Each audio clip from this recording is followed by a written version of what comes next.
San Diego, it's time to fire it up. From the beaches to the ballparks, from the Gaslamp to North County, no one knows America's finest city like he does. You can't just punt on a Manny Machado prime use. He's a fourth-generation San Diegan, born and raised in the heart of this community.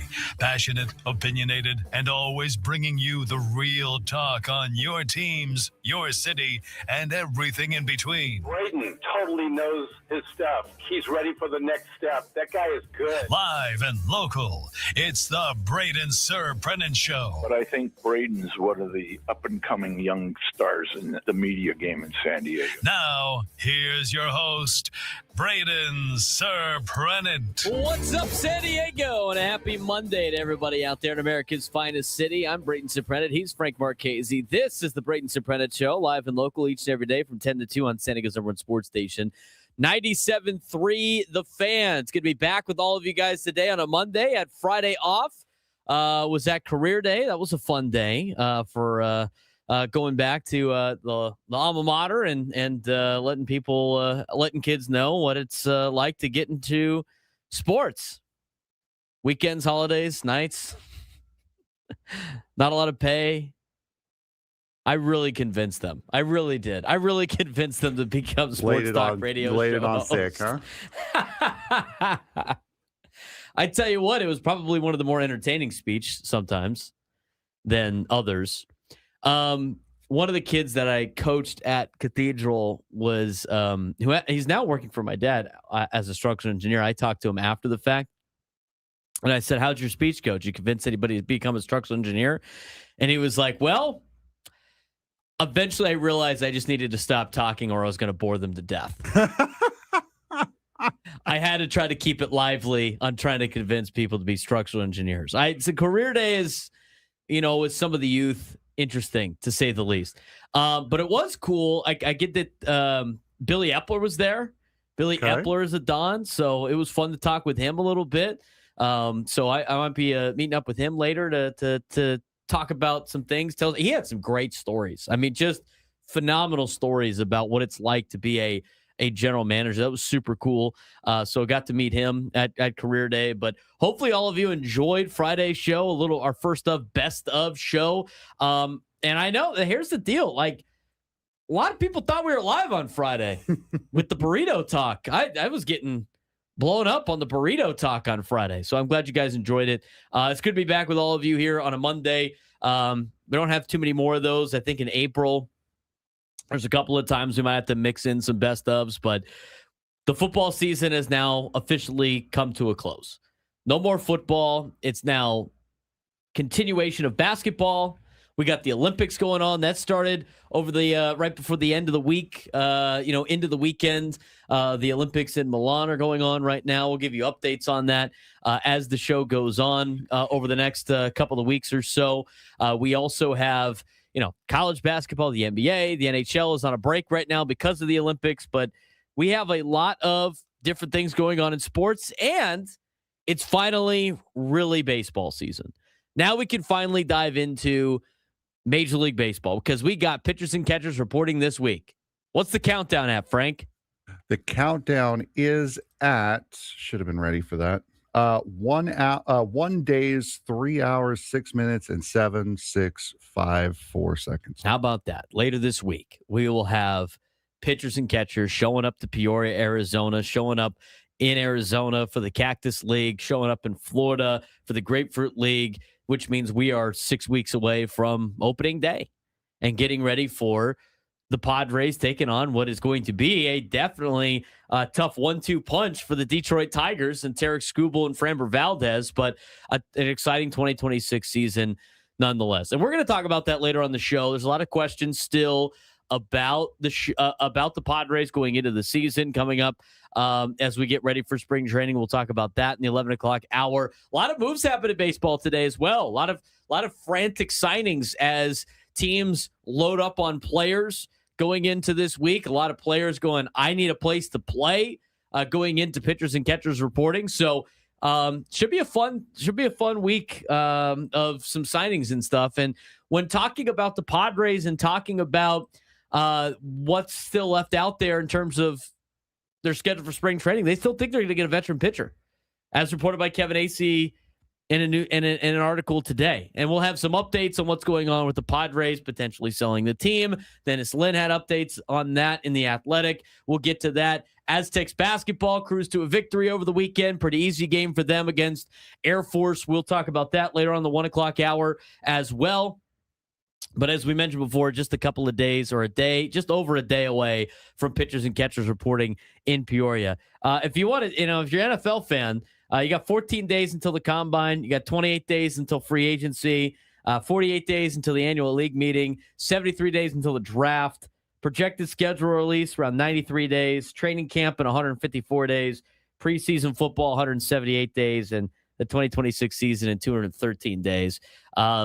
College football starts in 201 days. So for all the football fans out there, football is over. It's time for baseball. But let's kind of recap what happened yesterday in the Super Bowl. I thought yesterday's Super Bowl overall. So what I did was, I went to a party. I went to Perez's house. They always have a great spread over there. I contributed with my pork belly burn ends. Great stuff. I made a little bit too much, so I might be bringing you some this week, Frank. You can bring home to the fam. Gotcha. We got a lot of those still hanging around. But we had a good day. Squares didn't go my way, but it was hard to get squares to go your way when you're used to traditional scores, and then you had yesterday's game happen. In terms of the game itself, it seemed more like a preseason game than an actual game. I think Ben Higgins even tweeted that out. Like, this seems like kind of a beginning of the season game more than the Super Bowl itself. It was a mismatch. And we knew going in it was going to be a mismatch. That's why there was a lot of buzz around this Super Bowl. It was a good story. Drake May, young quarterback, young New England Patriots team, Mike Vrabel taking over the team in his first year. They had 4 wins last season, and they make it to the Super Bowl. Cool. Yeah, it's a great story. There's some, conversation of whether or not you like the Patriots, right? Because it's like, are they the evil empire still? I don't know. None of the people are still there. Is it really the same? Right? But other than that, there wasn't really that much juice to the Super Bowl. I didn't think so. I wasn't very excited for the matchup. I was more excited about hanging out with friends. Gave me an excuse to, go to basically a barbecue. It felt like a summer day yesterday in San Diego. Is it February? I mean, I thought I was getting ready for a Labor Day weekend game, and it was like the first week of the season, not the last week of the season. I'm not going to complain about that. It was beautiful weather in California. But there was like a barbecue and everything like that. I was more excited about hanging out with friends than I was about the actual game. And we're going to take a deeper dive into the game later in this hour. But overall synopsis of the game, it was not that entertaining. I thought, you know what I thought? I even brought this up at the party. I watched Texas Tech play Oregon again. That's what yesterday seemed like. With the exception of the fact that the Patriots were able to actually score in the football game, unlike Texas Tech. And Texas Tech's D-line looked more like Seattle's, or their D-line looked more like Seattle's D-line in comparison. But there was not a lot of hype for the Super Bowl. I didn't think it was that great of a game. Look, I'm a defensive guy. It's fun to watch Seattle's defense play. But other than that, Drake May really had nothing around him. And then when he had opportunities, he didn't make any plays. I think he had one good throw the entire night. A lot of the times, there was really nothing open. The Patriots didn't have any weapons. They have Stephon Diggs. That's about it.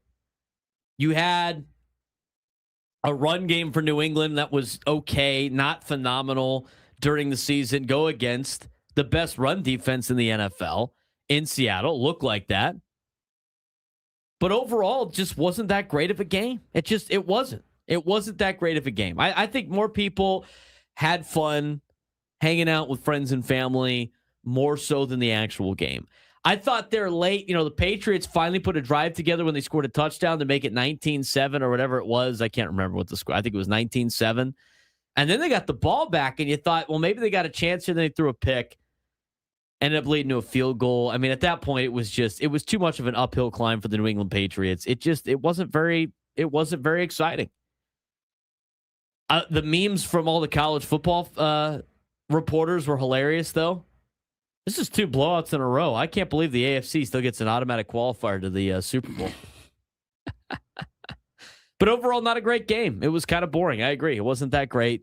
There wasn't really a lot to get excited for. I mean, it's not even like Seattle did anything crazy either. I mean, Sam Darnold was okay. I mean, he wasn't spectacular. Seattle didn't really need a franchise quarterback. They didn't need a quarterback to go out there and make plays. They're like, our defense is going to win this game. Don't screw it up. I mean, it had vintage look of the Baltimore Ravens winning a Super Bowl when they had Trent Dilfer at quarterback. But, Sam Darnold's a lot better than Trent Dilfer. I thought Sam Darnold had a great year this year. Good for him to be a Super Bowl champion. The first quarterback out of USC to ever win a Super Bowl, which is amazing to me. But game-wise, seemed more like a preseason game than anything else. Halftime show, I thought it was fine. I think too many people made it political, both sides of the spectrum. You had one side that thought it was the worst Super Bowl halftime show they've ever seen. You had another side that said it was the greatest thing they've ever seen. It was forced political talk, which I don't want to get into on this show. I thought it was all right. I mean, it was fine. But I'm not into halftime shows. I don't really care.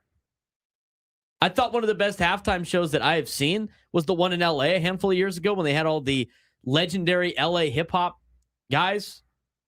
I thought that one was probably the best one that I've seen. But the halftime show, it was all right. It was good. I mean, it sounded like I was riding my buddy's car, listening to Bad Bunny all the time. That's what it felt like.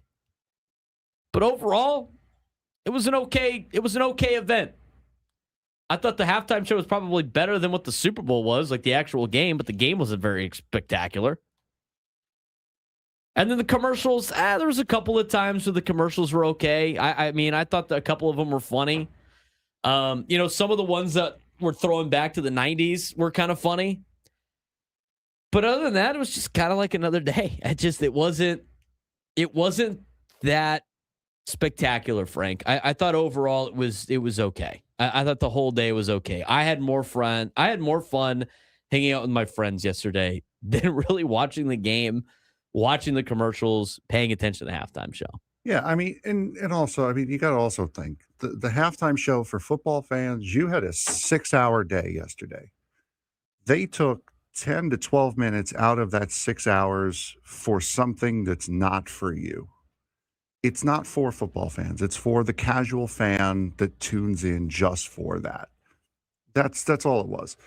I didn't mind it. I definitely not understanding Spanish. I definitely missed something, but a lot of people that speak Spanish didn't understand it either. So okay. you're not in the minority there. I didn't think it was a bad halftime show. I didn't think it was one of the greatest ever, but I didn't think it was bad. I enjoyed it. The game itself, I thought the game itself was fine. I liked the defensive struggle. I liked the chess match, and it's just. But after a while, that chess match turned into a bludgeoning. I mean, Seattle's defense was just so good compared to the offense and of New England and Drake May, and the offensive line did not make any form of adjustments at all. The star of that game, I mean, you could say Kenneth Walker all you want. You could say Myers for the local connection, and 2 for the 5 field goals.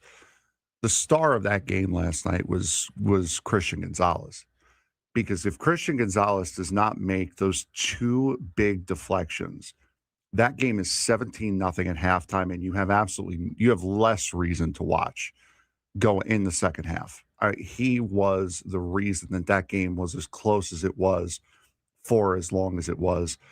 And for me, the 2 biggest storylines out of this game are Sam Darnold goes from seeing ghosts against New England to hoisting a Lombardi trophy against the same team. And for Seattle, exercising the demons from 11 years ago, not just to win the Super Bowl, a game that it's so hard to get back to and even tougher to win, but to do it against the team that took it away from you 11 years ago. I think those are the 2 big headlines, at least for me, that come out of this game, was Seattle getting it done against the team that took it from them 11 years ago. Well, hold on a second. And Sam Darnold. I mean, it's not the team. It's the logo that took it away from right, you. yes. There's nobody left from that Patriots team exactly. in any with exception of maybe Mike Vrabel. Was Mike Vrabel on that team? I mean, I don't even remember off the top of my head. That's a logo thing. No, right. If that was a team that had Tom Brady or at least Bill Belichick on then you could be like, all right, we got him back. But I mean, the Patriots, that organization is drastically different now. They got it back from Robert Kraft, I guess, is the only guy left from that particular deal. Yeah. Yeah, no, I agree with that entirely. And that's more what I meant. They took it back from the Patriots was more or less it. And also the resurgence and the turnaround from Sam Darnold. Now, Sam Darnold was not the reason why Seattle won that game, but he didn't screw it up. Yeah, no, that's all you have to do at that point. When you have a defense that's as good as Seattle's defense is, your only goal is don't do anything to ruin it. And that's exactly all Sam Darnold needed to do, and that's exactly what he did. Yeah, I thought, I mean, at the end of the day, was Sam Darnold the reason why the Seattle Seahawks made and won the Super Bowl? Probably not. He's probably the benefit of a lot of different things, but he played really well in the first half of the season. And honestly, the story of him being able to win a Super Bowl after the start to the career that he had, from the New York Jets being a disaster to the Carolina Panthers thinking that they can maybe, go, all right, well, at least we're not the Jets, that we could we could give this guy a better opportunity, to then not wanting him, to then him bouncing around and being a backup in San Francisco, to getting an opportunity in Minnesota only because the Vikings did not want to pay Kirk Cousins to be the franchise quarterback. They drafted J.J. McCarthy, and then J.J. McCarthy gets hurt in the preseason, and Sam Darnold now has to play for the Vikings, and he wins 14 games. He wins 14 games with the Vikings. And then after that, people are like, you know what? Is it really Sam Darnold, or are the Vikings really good? And so the Vikings, again, they already drafted J.J. McCarthy, so they let Sam Darnold walk, and then he signs with the Seahawks, to the point of ESPN and national media going, this is a terrible mistake by the Seattle Seahawks to trade away Geno Smith and sign Sam Darnold. This will not work out for the Seattle Seahawks. They have no chance at winning with this particularly happening. And you know what he does? He wins 14 games again. Now, benefit probably from the defense a little bit, but you got it. If you're going to give credit for the quarterback all the time, I mean, he's on the team that wins in 14 games. So he does it back-to-back years. He makes it through the playoffs. And you know what? He might have not won the game for the Seattle Seahawks, but he did everything he needed to do to make sure that they didn't lose the Super Bowl. And you know what? What a career, and what a career path, and what a comeback story for a guy like Sam Darnold. Yeah. To be the first quarterback to win a Super Bowl out of the University of Southern California. We got to get to a break. We're going to talk more about this when we come back.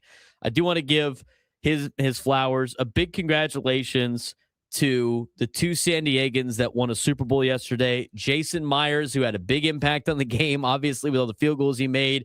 The kid out of Modern Day Catholic High School down in the South Bay, and a big congratulations to Rashid Shaheed out of Mount Carmel High School. We had two San Diegans win a Super Bowl yesterday. We'll talk more about the X's and O's of what happened in yesterday's game. We're just getting started. Braden Surprenant Show, San Diego's number one sports station, 97 through the Fan.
Broadcasting live from the Bill House Studios, we know how. He's Frank Marchese. I'm Braden Surprenant. This is the Braden Surprenant Show, live and local, each and every day from 10 to 2 on San Diego's #1 sports station, 97.3 The Fan. Good to have all of you with us today on the show. We got a lot of Padres topics to talk about in the next hour or so as we recap what was a interesting, not that interesting, Super Bowl, to be honest with you.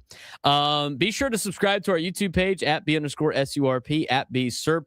We really appreciate you guys doing that. You can subscribe at 97 through the Fan SD as well to the 97 through the Fan page. Also, follow us on social media. If you need to know where or how, if you're watching on YouTube, you can click in the link below, in the description link below. If you're driving around, again, you can follow us on social media at B_SURP at BSURP. Be sure to subscribe to our YouTube channel, youtube.com/@B_SURP. Try to get our subscribers up so we can push out as much content to you guys as possible. Let's talk more about what happened on Super Bowl Sunday. Again, it wasn't that. It was an okay game. It wasn't the worst Super Bowl I've ever seen. Wasn't even close to being the best Super Bowl that I've ever seen. In terms of like the overall entertainment, we didn't really have time to really talk about the commercials too much. I paid attention to some of it, but aside from like a couple that were kind of funny, I got like some of the nostalgia ones. Like the Jurassic Park one was kind of funny. Where the company was, I forget who it was Xfinity. Xfinity had the things like, oh, this is what happens if your network actually worked, like Jurassic Park. And then they have this alternate reality where Jurassic Park actually works and not everybody dies, which was funny. And then they had the other one that they had the Dunkin' Donuts one. Yeah. Where they had all the 90s sitcoms and the big 90s and Goodwill Hunting as a part of it with all the 90s characters. That was kind of funny too. I enjoyed that one also. Yeah, that Dunkin' Donuts one I think was the best one. The Jurassic Park one I couldn't get into that one. The AI was so bad. Oh the my AI was bad. God, it was awful. But I like the concept of it though. It's funny. The concept, it was a good concept. I got the Pepsi commercial, the Pepsi polar bear commercial ruined for me earlier in the week. They showed that one. The Bud Light one chasing the Bud Light keg down the hill was shown earlier in the week. That was a good one. I hadn't seen that one. The only ones I had seen early were that one, were the Pepsi one and the Budweiser one with the eagle and the horse. Those are the only two I'd seen early. The Dunkin' Donuts one I think was the best one. The prostate cancer screening one with all the tight ends, I thought was funny. Gronkowski not being in a Patriots uniform. I understand the whole connection with Bruce Arians, but Gronkowski not being in a Patriots uniform, I think was wild. Like, how do you not have him in a Patriots uniform for that commercial? The other one, I forget what guy. The thing is, I remember some of the commercials and don't remember what they were advertising. Yes. What was the Guy Fieri one where it was like, I'm just a guy? Was that for tools or something like that? I don't remember. That was good. Seeing Guy Fieri not look like Guy Fieri was hilarious to me. I'm just the guy. The Coinbase one. The Coinbase one. Guys, I'm never using Coinbase now. That was way too long a commercial for Coinbase. It was way too long. Way too stupid. Never again. Never will I ever use Coinbase now. Sorry, you lose. Was that the karaoke one? Yes, it was. Oh yeah, I tuned it out. A lot of the time I was just tuning it out. It's just nothing really caught my attention. And tuned me out. The only other good ones were the feel good ones, like the Neighbors and the Storm. That was a good one. I have them written down. You wrote them all down? Well, no, I didn't. No, there were a couple that me and my friend group that we pointed out. We talk too much. Oh my God, you're trying to find it in a group text? For those of you, the F1 fan release of the F1 car release for Cadillac, that was really good. That's what their car is going to look like. Let's see. Oh yeah, the Lay's commercial was decent. Oh, the two like farms Yeah, that one was decent. with the potatoes. It's your farm now. Yeah, the Universal Studios one with the two brothers was good. I think I I saw enjoyed that that one. And that was the Redfin commercial with the neighbors in the storm. That was Was that the one that they were looking for the dog? Yeah. No, I mean, was that the one that they had? There was the contest. We were trying to win a yes, it was. $1 million house. Mm-hmm. All right, CBS News posted their best Super Bowl ads and their worst Super Bowl ads. They were all so bad. I thought they were okay. I mean, they spent a lot of money for them to not be great. Yeah, no kidding. You know what? The Claude chatbot one was kind of funny. They ripped off the ChatGPT commercial about like the new year, about the guy trying to get in shape of like getting a 6-pack. And then they had the one that was like, can I get the 6-pack quickly? And Claude basically was like, you should probably just get shoes that make you taller. That was kind of funny. That was voted the best one. They had it was Bosch. That was the one with the guy you had to just being a guy. Okay. That was another best. The Google Super Bowl ad. I don't even know which one that one was. Yeah. New home Google. No, the Levi's one was pretty funny too. It's just a lot of butts in your face. It was interesting for sure. I did like the Michelob Ultra. I'm a sucker for Kurt Russell. I think Kurt that Russell's one was great. good too. He's like again. Yes. He's like redoing the Miracle on Ice. Yeah, I'm a sucker for Kurt Russell. That was a really good one. They had like the NFL one where the kid's giving himself a pep talk in front of the superhero figures. That was voted best. The Pepsi taking the polar bear. You ruined it by airing it earlier. Yeah, exactly. They had the Adrian Brody TurboTax one. I remember seeing Adrian Brody, but I don't remember exactly what happened in that commercial. It was basically Brody was being dramatic about taxes, and the TurboTax people were like, "Yeah, no, there's no drama in this. It's easy. It's quick. Easy. It's simple." And then the closing line of it was, "If you don't have drama, you don't have Adrian Brody." Coinbase Super Bowl ad worst. Voted. No kidding. They also picked the AI.com Super Bowl commercial. Don't even remember it. They had A-rated ads. Google, Bosch, Novartis. I don't know what that is. Claude, Michelob Ultra, NFL, Pepsi, TurboTax, Levi's. B-rated. Fanatics Sportsbook. They give Lay's a B. Xfinity a B. T-Mobile, Uber Eats. That Hellman's commercial was so bad. That was voted a B. I don't know. How was that a B-rated commercial? There was a Pokemon commercial yesterday. I mean, I don't even remember some of these. Yeah, there was. Liquid Death one was with the caffeine. That was dumb. There's a ton of C level ones. The Nerds one with Andy Cohen. I mean, that just seemed like a regular one. They gave the Duncan one a C. I thought the Duncan one was pretty entertaining. Yeah, that was one of the best ones. I thought so. I mean, you had them all, but they had Urkel in there. They had Carlton was on that one. Yep. They had the cast of Friends in that one. D-rated Super Bowl ads. Ritz. I didn't even remember the Ritz cracker one. That was I remember it. Scarlett Johansson was in it. They were riding a Sea-Doo in the sand. So that's a thing that happened. Volkswagen, don't remember that one. Salesforce, Instacart, Pop. I didn't even know Poppy had one. I mean, I must have missed a lot of the Super Bowl commercials. I did see the Poppy stuff. one. That was most of these were so dumb. Welcome to it. We got to get more creative out there. 833-288-0973, 833-288-0973. Final recap of the game and the question that needs to be answered. Did the Seahawks just prove that defense still wins championships in the modern NFL? I mean, you didn't have great elite quarterback play yesterday, and the Seahawks got the job done. The final recap of the football season when we come back on the Braden Surprenant Show. Standing Government Sports Station 97 to the Fan.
10:39 on a Monday following the Super Bowl. Will be the last we talk about the Super Bowl today. There's not really much to talk about when it comes to the Super Bowl yesterday, It's time to get into baseball. It's baseball time here in America's finest city. It's great to be talking about baseball again. I want to mention that all guests on 97 through the Fan join us on the David P. Shapiro Fan Hotline. David P. Shapiro, criminal defense attorneys, helping good people regain control of their future when charged with a crime since 2010.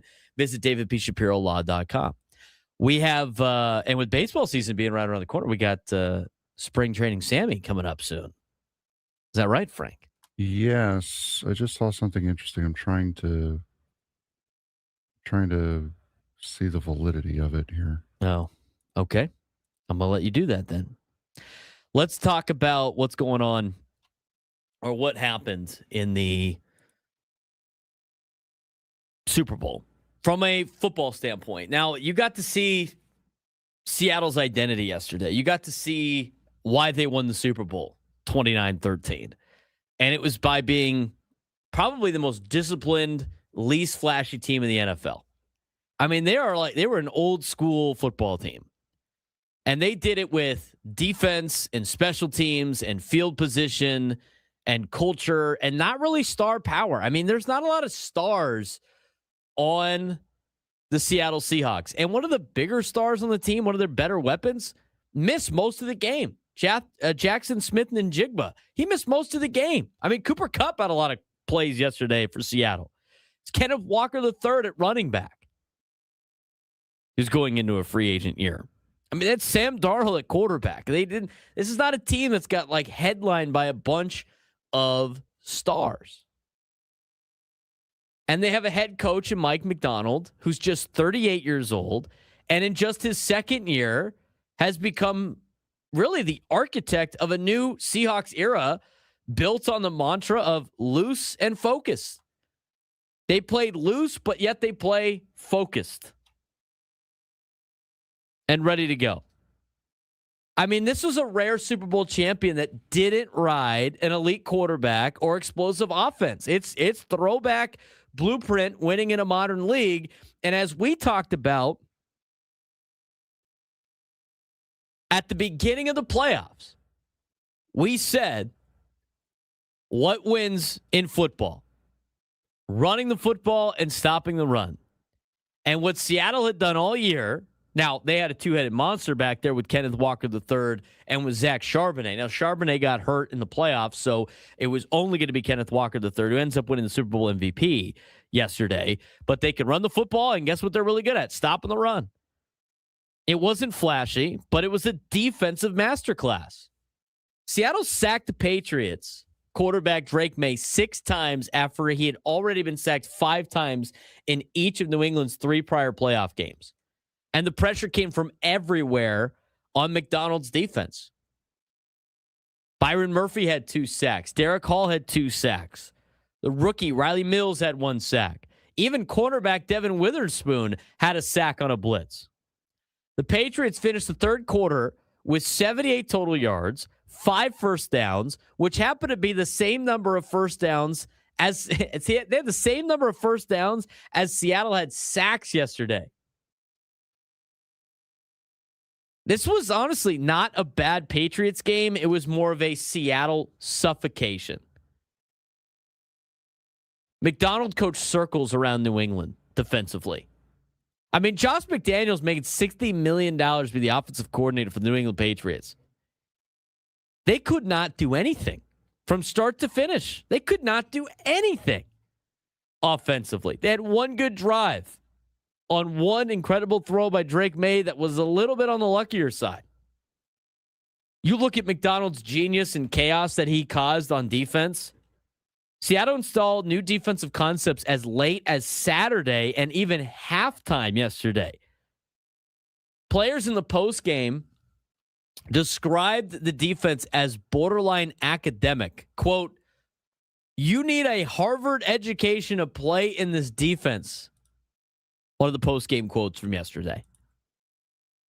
The unselfishness stood out. Sacks didn't matter. Disruption did. Elite trust between coach and players. Many teams would crumble with this much schematic complexity. And as somebody that coaches football now at a lower level, sometimes it's better to be simple. But if you got a group of players that can handle being as complex as the Seattle Seahawks are, you can have a really dominant and controlling defense. And that's exactly what Seattle's is. Dominant, controlling defense. They didn't miss a beat. I thought New England played well defensively too. I thought they really did. I mean, they inherited the ball in their own territory most times. They were out on the field almost the entire game. I thought Christian Gonzalez played a remarkable game in the secondary. The kid from the Colony, Texas, who went to Colorado and then went to Oregon. I think he played phenomenally.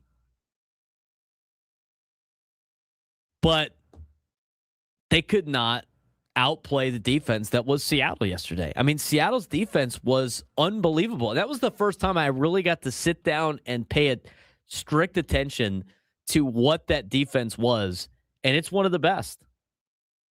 Now, we talked about Sam Darnold. He was good enough when it mattered. It was good enough. He wasn't great in the Super Bowl, but he didn't implode. He didn't turn the ball over. And after torching the Rams in the NFC title game, he managed the moment yesterday. He beat a heavy blitz for a fourth quarter touchdown to AJ Preller, and his contract of $33.5 million per year looks like a bargain given the result that they had.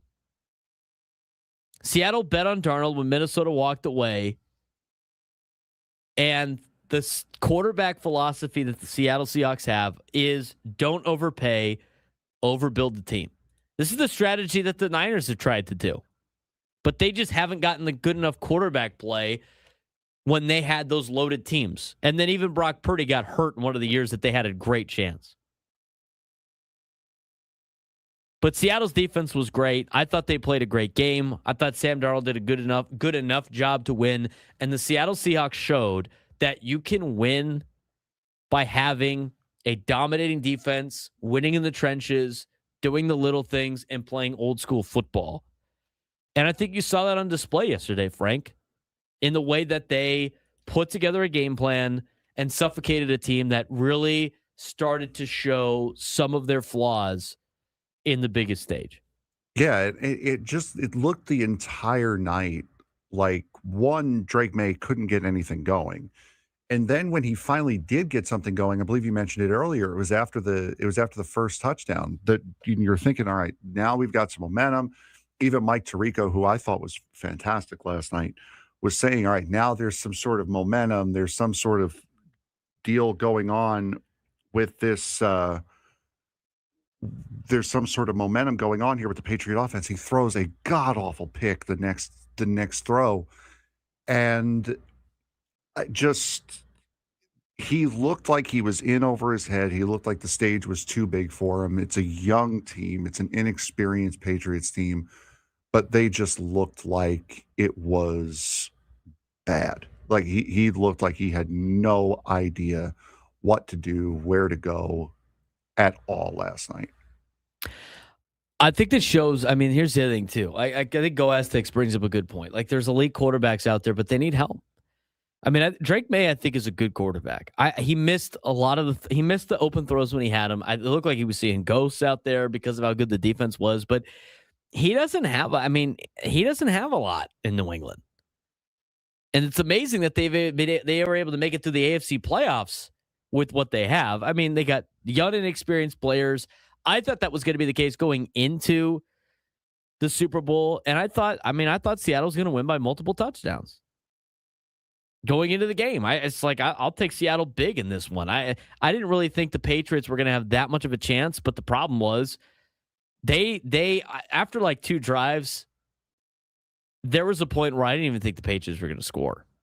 Yeah. I mean, I didn't even think they were going to score. They could not move the ball. They didn't get creative at all on offense. They weren't trying to find, they probably were trying. They obviously were trying to find ways to move the football. But I watched, again, I thought it was Texas Tech and Oregon.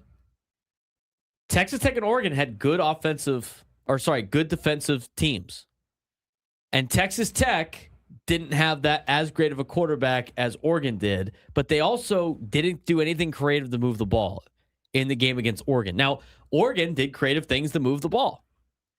And if you are the Patriots, they had to start thinking about different ways to get the ball. I mean, there was a 3rd and 4 play where they decided to run it against the best run defense in the NFL and then have Ramondre Stevenson back there. It's like, oh, and they got stuffed and it wasn't even close for another punt. And I'm like, you got to start mixing it up now. I mean, like, get some trick plays in there. Do something. I mean, they didn't do anything creative. No misdirection, no screen pass. I mean, nothing that was creative offensively. I thought Josh McDaniels had an awful game yesterday. I mean, McDonald schooled McDaniels all evening last night. Yeah, without a doubt. And a lot of what New England's offense was it was check down passes and run it. And Drake May just could not get any time. And you heard Chris Collinsworth talking about it, is that game got so fast on him in a hurry that it was hard for him that he was missing wide open reads because he had to get the ball out. He had to get the ball out. Felt as though they were on him in a flash, and that goes entirely on Seattle's defense. They were fantastic. The first half, you knew, again, if Christian Gonzalez doesn't make those 2 deflections, it's 17-0. The game's over. But at least at 9-0 or 6-0 and then 9-0, I think for me, you started to really realize that the game was over when Drake May fumbles and loses that fumble. That to me was like, okay, yeah, the Patriots have absolutely no answer. This game is over. There's no shot that they're coming back from this. But right up until that point, even late in the first half, I'm thinking, all right, it's still close. They still have a chance. If they could figure something out, they might be able to do something with it, but it just never happened. Yeah, absolutely. The entire time I kept looking at the score and like, if the Patriots score a touchdown here, they're back in it. Yeah. Because Seattle didn't run away with it. Because I thought the Patriots defense played their ass off yesterday. The unsung hero of that game last night was the Patriots defense. They're just not going to get any credit. Nobody's ever going to talk about what a great job that they did defensively, but they did a phenomenal job of holding the Seahawks to field goals to give their offense a chance. They just kept giving them chance after chance after chance. But you look at the drive summary, and I read this yesterday with my friends, the worst nightmare for any football fan, reading the drive summary of yesterday's game. Punt. Just punts all. Here's all the drives. Punt, 8-play punt, 4-play punt, 3-play punt, 3-play punt, 6-play punt, end of half. Third quarter, 3-play punt, 3-play punt, 3-play punt, 5-play fumble. Fourth quarter, 3-play touchdown. Hey, 19-7. And those were back in it. And those were 2 very big, very good passes to get on the scoreboard initially. And that's when you hear Tirico and Collinsworth start to say, okay, now the momentum is starting to shift. Maybe the Patriots have something. And then he goes and throws a pick. A bad pick, But then you had 4 plays, 10 yards, 147 off the board, punt for Seattle. And the Patriots get the ball back. And they're actually moving the ball and getting some first downs. Yep. And it was 7 plays, pick. 40 yards, pick. And it wasn't even close. And the thing was, if he leads the guy across the field, he probably almost has a touchdown. He throws it behind him. He throws it where he was, not where he was going to, leads to a pick. And then the Patriots defense does it again. They hold Seattle to a field goal. So now it's 22-7. If you're the Patriots and you score, you're down 8. That is very winnable. In NFL games, we see that happen all the time in the regular season. 4 plays, pick. And then they get the 8 plays, touchdown. They hold, Seattle. At that point, it didn't even matter anymore. I mean, not only did he throw it behind him, he threw it like 10 yards behind him too, but he threw it short. Like there was no shot that was ever going to be caught by someone wearing white. No chance. No chance. That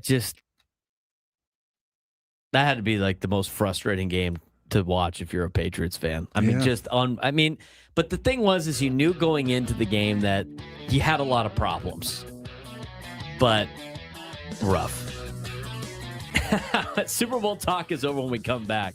A lot of things happening in baseball. We're getting to our baseball hour on 97.3 The Fan.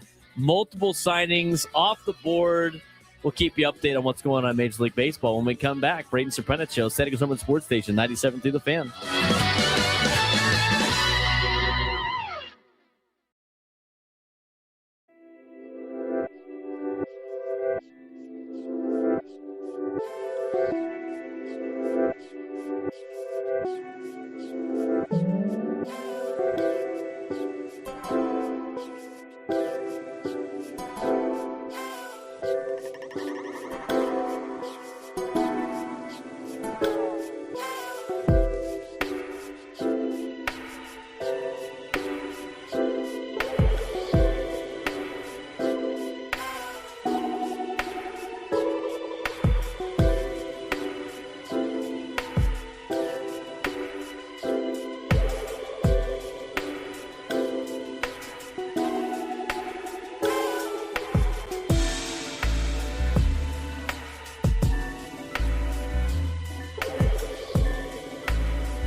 11 o'clock hour.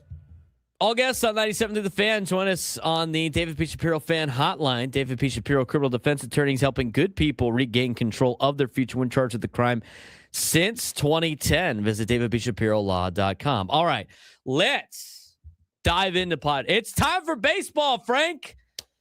We have finally put to bed the football season because the last game happened, and you know what? That was like, I thought as I finally put the NFL season to bed, I thought it was a very mediocre NFL season, start to finish, with a very mediocre level of playoffs, capped off by a very mediocre Super Bowl. Is that fair to say? I feel like it is. Yeah, I feel I'd say like so. there was not really anything exciting about the NFL season. Was it really? I love football.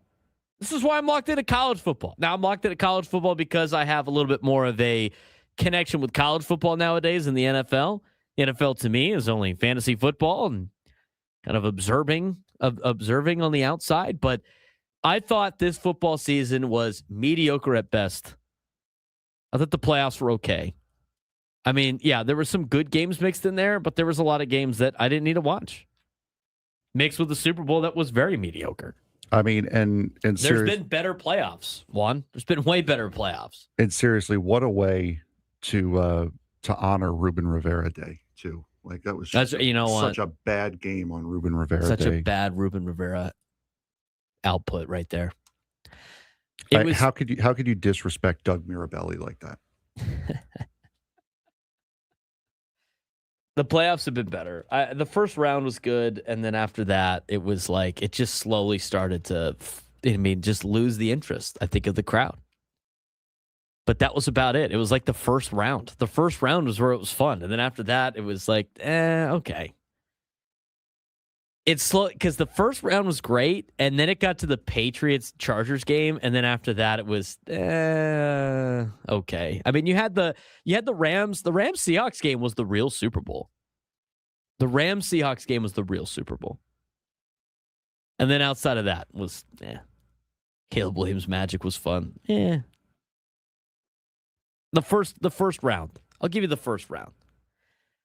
But the Super Bowl capped off what was a very mediocre season for the NFL. It could have been a lot better, and it wasn't. We'll see. I guess playing in Australia might boost the chances a little bit, Frank.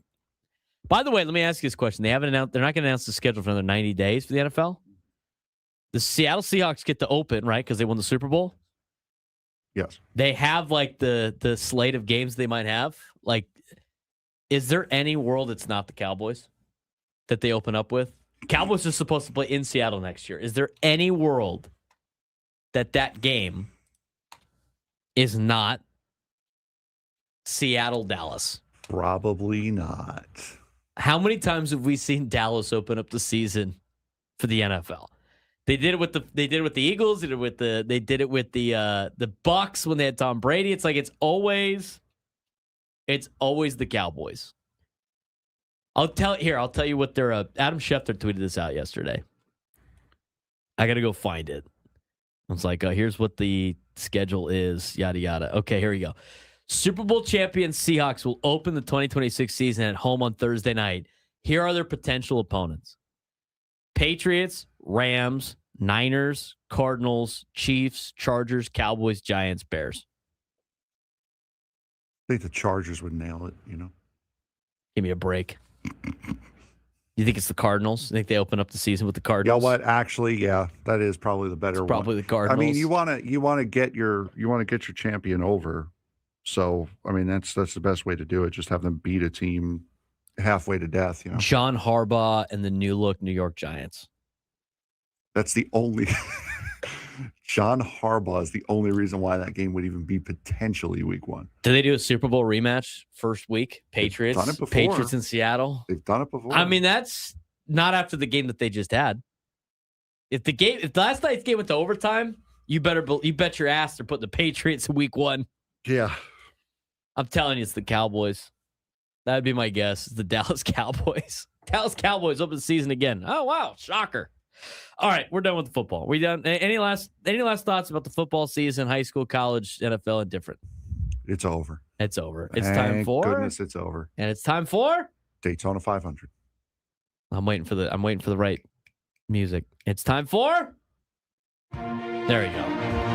And with that, we're going to talk about Padres big questions going into the season when we come back. But we had a flurry of moves today in Major League Baseball with pitchers and catchers reporting this week. What is the latest? We finally got the word about Paul Goldschmidt signing with the Yankees. There was a trade that happened yesterday with the Red Sox, and we got a bunch of other moves that have been made today. What do we got, Frank? Yeah, so let's dive into that. Let's stop making the podcast and start diving into this. So right now, again, as you mentioned, a flurry of deals that were done today. The first one, the Pirates are going to be all or nothing this year. They're either going to hit the ball 5,000 feet or they're not hitting it at all. As they signed Marcell Ozuna to a 1-year, $12 million deal.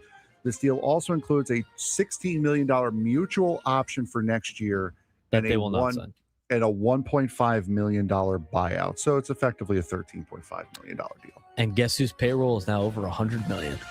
Congratulations.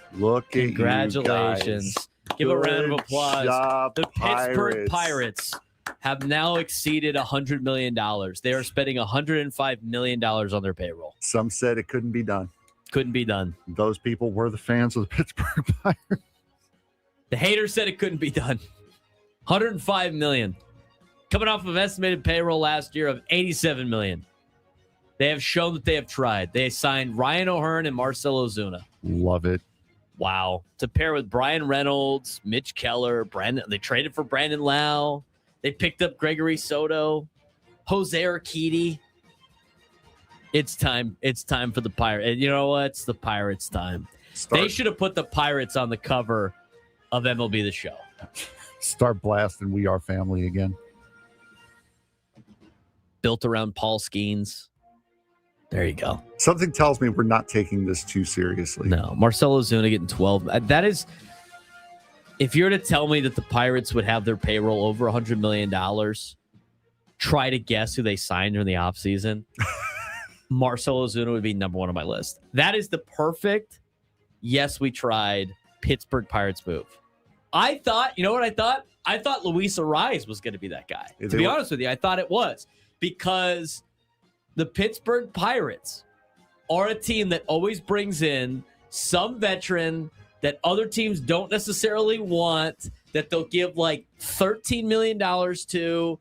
It will be the splash. This will be the big sign. And the guy's either going to be an aging veteran that doesn't have it anymore or a guy that, like most of the league, doesn't really value. Marcell Ozuna, Luis Arraez, I thought it could have been one of the two.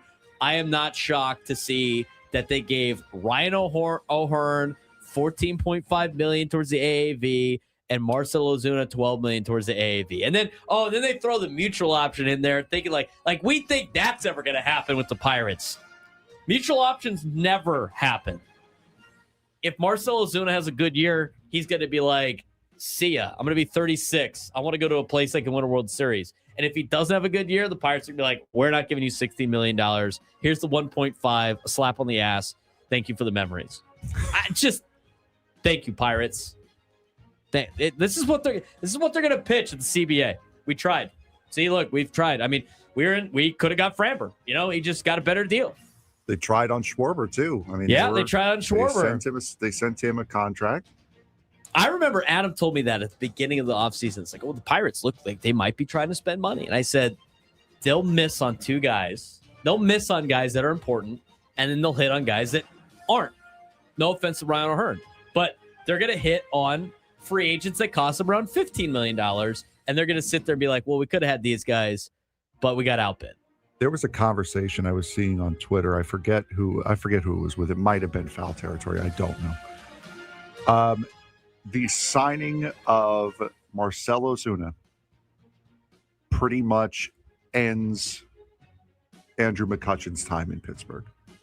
Right, and they didn't really want to bring him back anyway. That was like there was a huge piece on that from Ken Rosenthal about them not wanting Kutch back So brother, again. McCutcheon's like 40. What do you mean? It's not like it's a young upstart that they just replaced for no reason. It's like the dude's at the end of his line. Like he should be retiring in the next couple of years. It would be different if he was the same age as Osuna.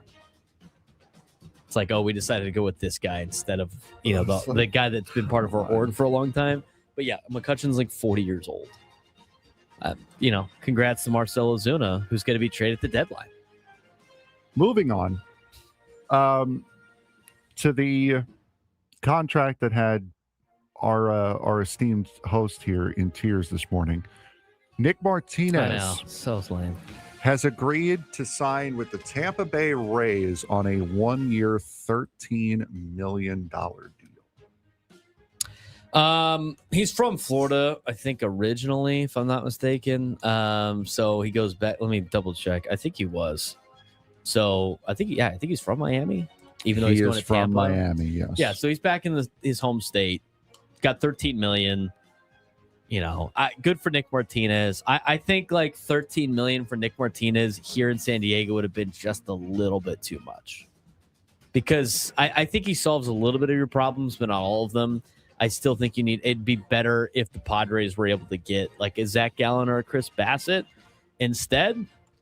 So, here's my thinking on the Nick Martinez thing. If you could bring him in and then, you get the voided contract with you, Darvish, and then you bring in a Zach Gallen and you can afford to do both, I'm cool with it. But if you can only bring him in because you're voiding the Yu Darvish contract, I don't necessarily want to take those funds and use it for just Nick Martinez, if that makes sense. So that's one way to look at it, right? It's like, yeah, we could have spent that money, but it probably would not have been the smartest way to spend that money. Or you could look at it this way, which is we're getting outbid for players by the Pirates and Rays. We are cooked. There's two ways to look at it. That's assuming that you put in a legitimate run for these guys. You don't know. Maybe they will. I mean, maybe they'll announce that they put in money. I mean, if they put in a very close offer and then they ended up signing somewhere else, there's nothing you can do about it. I mean, I don't get the outbidding thing. They only have so much money. Sometimes you don't want to win a bid. It's almost better to walk away. Like if you kept bidding with the Rays for Nick Martinez and then he ends up signing for $18 million and you got outbid, are you sad? Are you upset about that? No, you just made them spend $5 million more than they did. You're the actual winner. Not just because you don't sign the guy doesn't make you the winner. Just because you sign the guy doesn't make you the winner. I mean, eventually it gets to a price that doesn't make sense. You're like, I'm winning here. I don't have to spend money on this. Speaking of winning by not signing, Chris Paddock has signed with the Miami Marlins a 1-year, $4 million contract with $500,000 in incentives. That's where the Sheriff's career has gone. Goes back with the team that drafted him. They played the long play. They were playing the 4D chess to AJ Preller on the trade. Oh, man. We got Fernando Rodney and we got Chris Paddock back. Let's go. Long play. He was another guy that I thought would have been maybe an affordable piece. I don't know if you could ever bring Chris Paddock back here with the way things like kind of ended on this exit. 1 year, $4 million. That's kind of around the area that I thought a guy like Chris Paddock would be able to go for. If you're Miami, it's not a bad sign. I mean, he's 30 years old. If he does well, you strike it rich at $4 million, and guess what? You could trade him. Yes. Which is exactly what they might do. Trade him.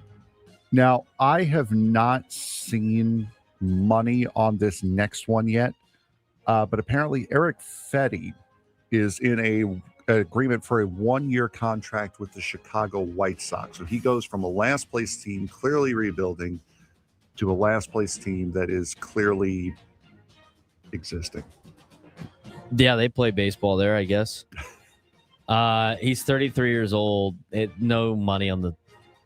Yeah, no, I deal. haven't seen. It was reported by Joel Sherman. I haven't seen him post any money. I haven't seen MLB post any money on the deal. My question is, did we get outbid there too? Did we get outbid on Chris Paddock at $4 million? Getting outbid by the Marlins? I mean, to find the outbid thing. There might be players at the Padres like I don't want this guy part of my organization. There was also a trade. There was the trade. The Red Sox made a trade. Yes, that took place today. The Red Sox have traded left-handed pitcher Kyle Harrison and Shane Drowan, as well as second baseman David Hamilton, to the Milwaukee Brewers for third baseman Caleb Durbin, shortstop Andrew Monasterio, second baseman Anthony Siegler, and a compensatory competitive balance round B draft pick. Yeah, that's it. The compensatory pick there. So a 6-player trade plus a draft pick for between Boston and Milwaukee, and Boston addressing every single position on the infield with this trade, except for first base. Well, they need more infield help when we were talking to what's his name for the Red Sox. Incomplete. I still think it's kind of incomplete, but well, they got a player that Caleb Durbin that was a 256 hitter, 387 slug, while splitting time at third base and second base and shortstop. But the buzzword for the Boston's infield in 2026 will be versatility. They got a lot of versatile players. Yeah, they do. Which is kind of what they needed to do in order to build around that rotation they built. The rotation is going to be good. They have enough bats now. But they went from Rafael Devers and Alex Bregman to Caleb Durbin, which makes me scratch my head and go, for an organization that makes some of the most money in professional sports and in Major League Baseball, that can spend close to what the Dodgers spend, the fact that they spend under $200 million and don't keep some of the studs and the stars is baffling to me. For everybody that likes to S on the Pirates and the A's and the Rockies and the teams that don't spend money, you do not hate the Boston Red Sox enough. You do not hate the Boston Red Sox enough.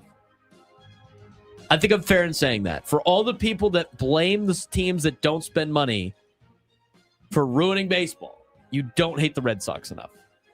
Because they spend a small percentage of their revenue on their roster. But since they make so much, therefore it's justified. It was like, oh, well, they spent $195 million. They're trying. You don't hate the Red Sox enough. Because I don't know what they're doing with like the team that they have built. Now, they're young, I guess. Maybe that. Speaking of Rafael Devers, and I just looked it up to confirm because I saw it in the chat. Did they hang the banner yet at San Francisco Giants Fan Fest? We won the trade deadline. Kyle Harrison was one of those big pieces that they got back for Rafael Devers. And then they traded him for Caleb Durbin. They traded 3 months of Kyle Harrison for Caleb Durbin. Nice. Lovely. But like I said, and I've said it before about the Cubs, one reminds me, for all the people that don't think the Dodgers are ruining baseball and think it's the small market teams, if you live by that philosophy, which is fair, it's fine. You could do that. You don't hate the Red Sox and the Cubs enough. That is where all of your hatred should go to. The Red Sox and the Cubs, because they don't spend money. Padres are facing important questions going into spring training. Pitchers and catchers report this week. What are those questions? We'll talk about it when we come back. Braden Surprenant Show, Standing Number Sports Station, 97.3 The Fan.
Broadcasting live from the Bill House Studios, we know how. I do want to remind everybody to listen to at 1 o'clock for us to announce today's biggest fan for a chance to qualify for a night in our Odyssey suite at a future Padres game with all the fan staff. Register your name at 97throughthefantasy.com/biggest fan in order to potentially have your name called. Alongside Frank Marchese, I'm Braden Surprenant. We are the Braden Surprenant Show, live and locally each and every day from 10 to 2 on San Diego's number one sports station, 97.3 The Fan. Want to mention you can follow us on social media at B_SURP, at BSURP. You can also follow us at 97 to the Fan SD on social media. You can follow Frank Marchese at FMarks with a Z 324 on social media as well. Be sure to subscribe to our YouTube page. We have a handful of you on there right now on the Braden Surprenant Show page. We really appreciate that. We're going to be pumping out more content for you again later on today. So be on the lookout for that as we continue this week and get ready for Padres baseball pitchers and catchers report this week. Now, there's a couple of things with that we want to get to here in the next hour. But Kevin Acee wrote about the biggest question facing the Padres going into spring training. And there's a lot to really unpack. But as the Padres open spring training, they're in a strangely familiar place. They have a very competitive roster on paper. They have had success in recent history, but they're still yet surrounded by uncertainty. The roster itself looks a lot like the group that reached the postseason in 2024 and then again in 2025, and it gives the Padres a legitimate shot at a rare third straight playoff appearance, something that they have never done in the history of the San Diego Padres organization. But nearly every layer around that roster is unsettled. You have from the top ownership, right? Like the ownership is, team is up for sale. Front office leadership. AJ Preller is in a walk year. He doesn't have a contract extension yet. You go start looking as you triculate down to the roster. Starting pitching depth is still a question mark. Lineup construction. How are you going to construct the lineup? And you have also a brand new manager navigating his first season at the major league level. At the center of it all, of course, is still AJ Preller. His contract expires after the season. And while talks of an extension are ongoing and not described as contentious, the timing does matter because the Padres may soon have a new owner, and Preller knows his leverage. Whether this gets resolved quickly or drags into the season could impact roster decisions and a long-term direction. Now, on the field, the Padres are once again shopping in their comfort zone, the late offseason market.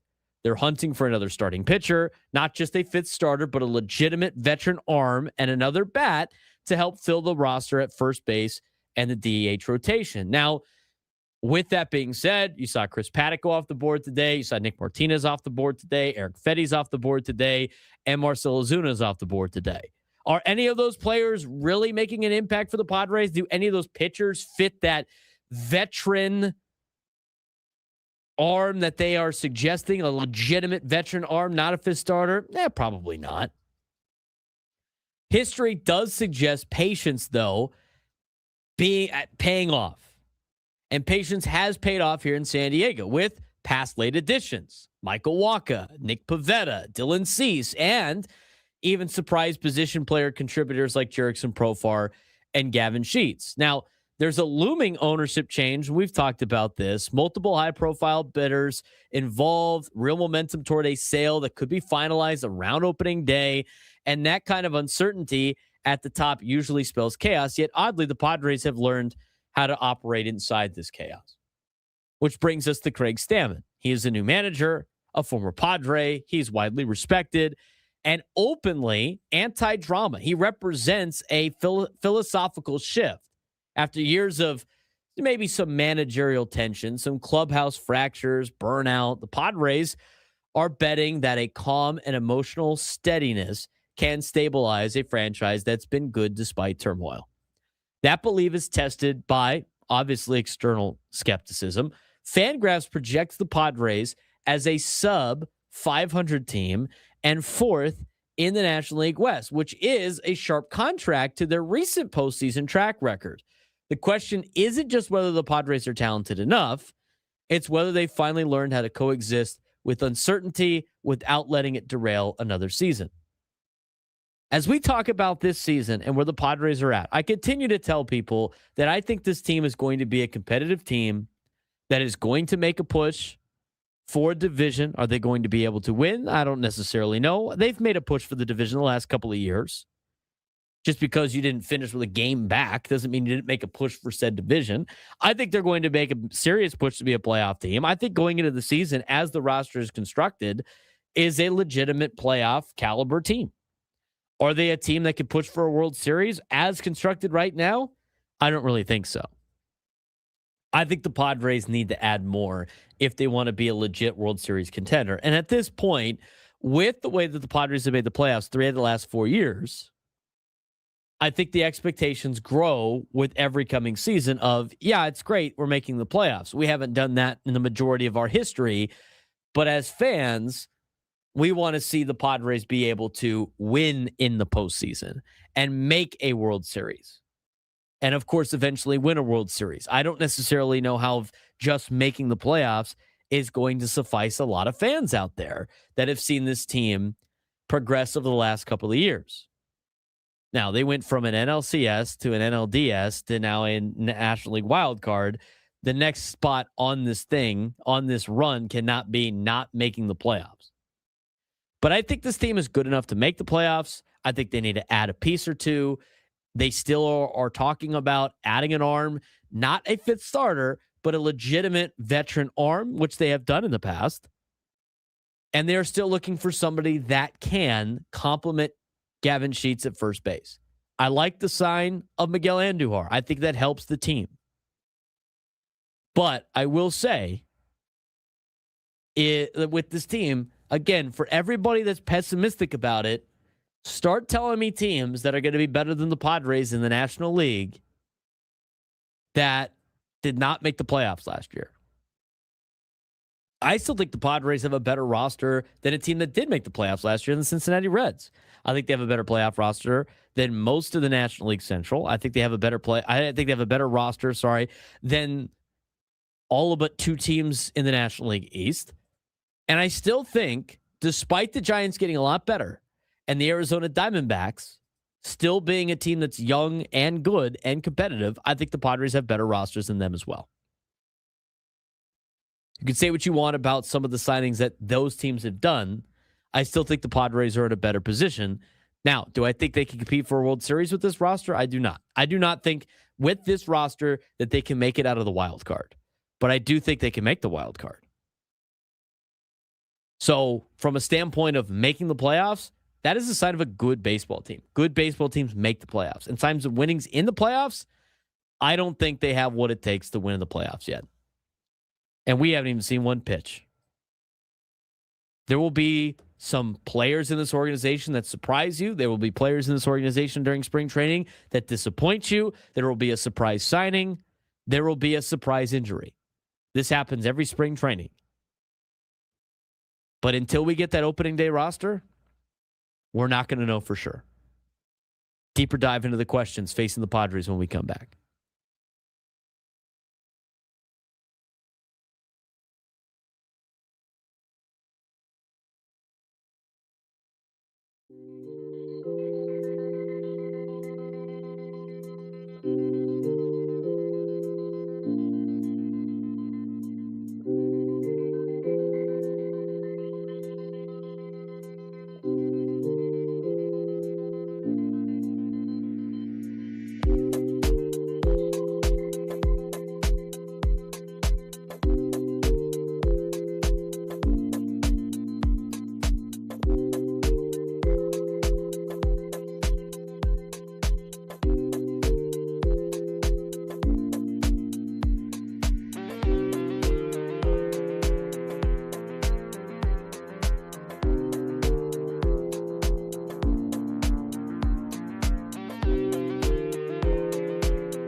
We're going to get to our sports thread in just a little bit. He's Frank Marchese. I'm Braden Surprenant. I want to mention that all guests on 97 to the Fan join us on the David P. Shapiro Fan Hotline. David P. Shapiro, criminal defense attorneys helping good people regain control of their future when charged with a crime since 2010. Visit davidpshapirolaw.com. All right, Frank, let's talk briefly about this for the next couple of minutes before we get to the sports thread about the Padres and some of the big storylines. Kevin Acee lays out a lot of the biggest questions facing the Padres going into spring training, but you look at it from top to bottom, there's question marks for the first time in every angle of this Padres organization, starting with ownership that's working on a sale.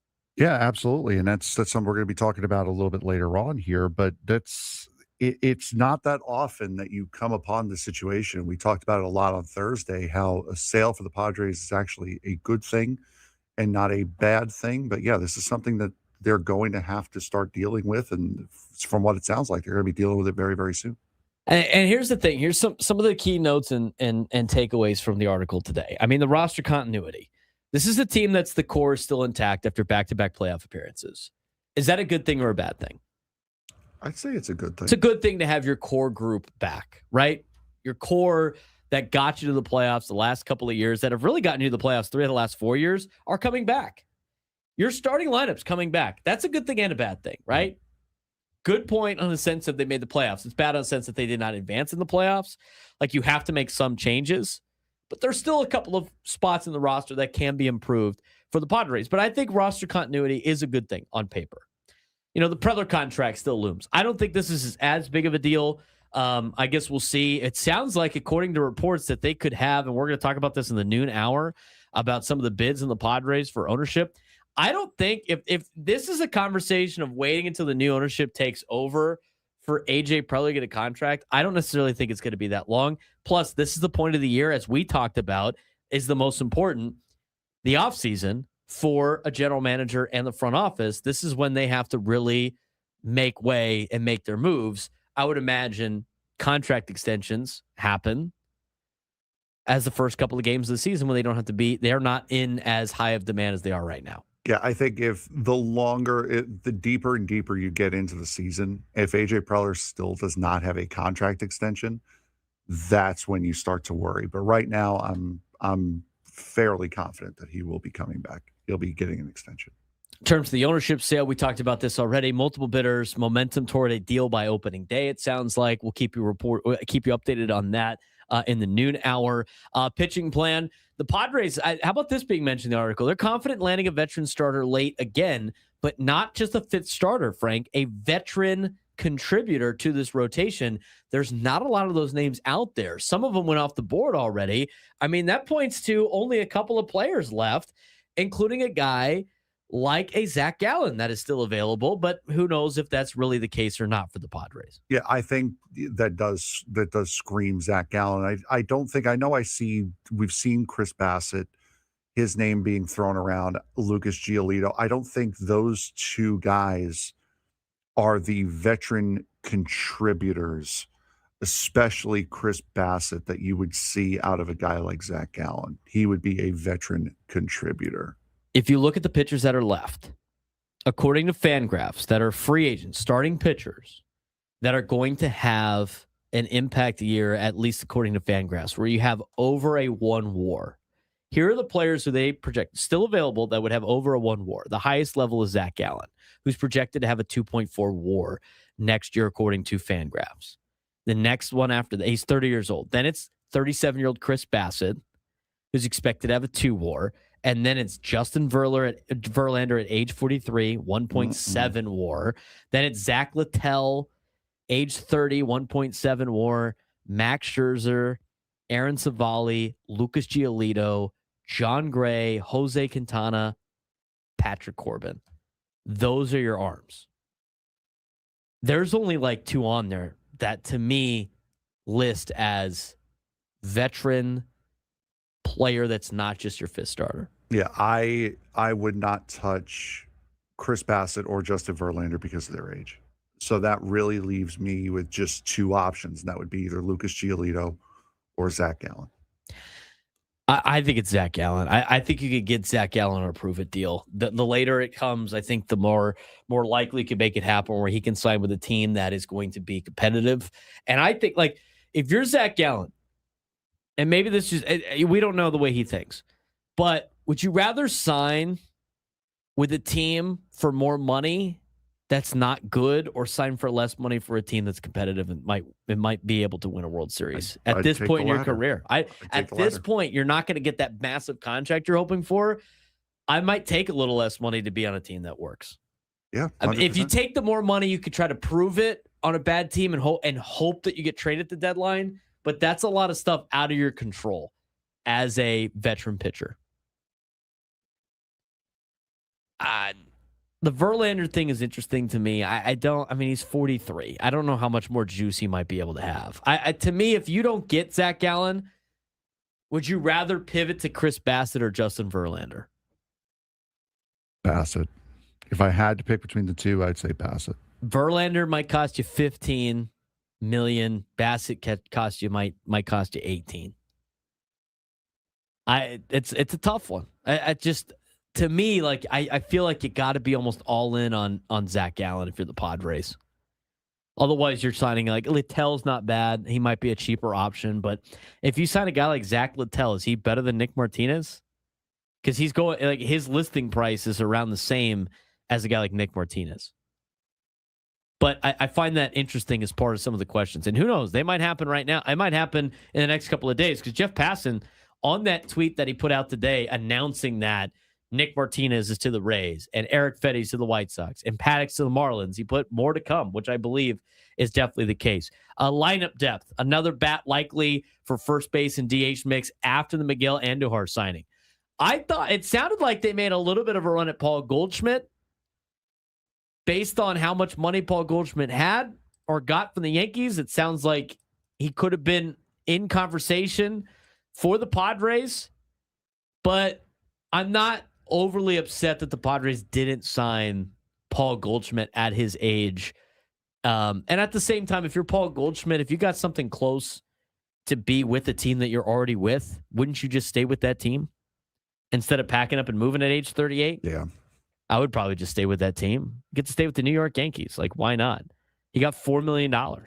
He got basically the same deal that Miguel Andujar got. Just phrased a little bit differently in the workings. But you look for bats. I don't know how much is left out there. To me, it was like Andujar and Goldschmidt were at the top of your list. You got Andujar. Goldschmidt signs with the Yankees. Maybe this is something that you go trade for. And it's something we've seen the Padres do. Manager change, Craig Stammen's first year.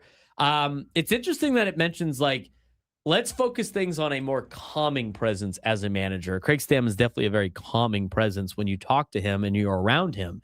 I'm curious to see how that works out. You got to worry about injuries coming into the season. What are you going to get on Michael King and Joe Musgrove in bounce back years? You got aging stars. You still have a young core with Maryland, Tatis, aging stars, of course, Machado and Bogarts. Padres have made the playoffs 4 of the last 6 seasons, despite a lot of drama going into each year. And the external doubt is another talking point going into spring training. FanGraphs projected to come in 4th place and under 500. I don't see this team as a below 500 team right now. I don't either. I don't see it. I don't know what FanGraphs might know that we don't know, but I don't see it as that. I just think with a lot of question marks, it leans heavily towards the Padres not doing well in the division, which they got to play more games against, would be my guess. But I think this team might surprise a lot of people, because last year, as Go Aztecs mentioned earlier, I don't remember ever fielding calls from people saying that the Padres are going to win more than 90 games. No. There was Prolific did. Prolific thought they'd win 96 games, and I thought he was crazy. But they ended up winning 90 games last year, and you never know what's in store for the trade deadline. All right. We're going to talk more Padres baseball throughout the show today, but we do need to take a quick break and get to our sports thread. You know that group chat? The one that's always blowing up with the biggest sports takes, debates, and breaking news? You got barbecue back there, and you didn't invite me? Yeah, we've got that too. Welcome to the Sports Thread, where we break down the top 5 stories in sports, just like you would with your crew. Oh, no! Disaster! What a bad idea! No filters, no silence, just real talk. Brought to you by QC Kinetics. Stop sitting on the sidelines. QC Kinetics gets you back in the game without surgery. To learn how, visit QCkinetics.com. All right, Frank, what we got going on today? A lot of it's to do with the Olympics. And as we have on the TV here, the U.S. just scored women's hockey. Number 1. Over Switzerland. But the big story that came out of Milan over the course of the weekend was Lindsey Vohn's daring comeback bid at the Milan Cortina Olympics came to a devastating halt when the 41-year-old crashed just seconds into the women's downhill, suffering a broken left leg and requiring surgery after being airlifted off the mountain. Skiing on a rebuilt right knee and a severely injured left knee, Vohn clipped a gate early, lost control, and went down hard in a crash that silenced the crowd and may mark the end of her legendary career. The four-time World Cup champion had entered the games as a genuine medal contender despite her age and injuries, making the fall all that more heartbreaking on a day that saw teammate Breezy Johnson win gold for the U.S. Vohn's attempt was widely viewed as one of the most courageous and risky comeback efforts in Olympic history. Was Lindsey Vohn's Olympic return an inspiring example of elite competitiveness, or did the risk finally outweigh the reward for a legend who had nothing left to prove? I don't think it's that courageous.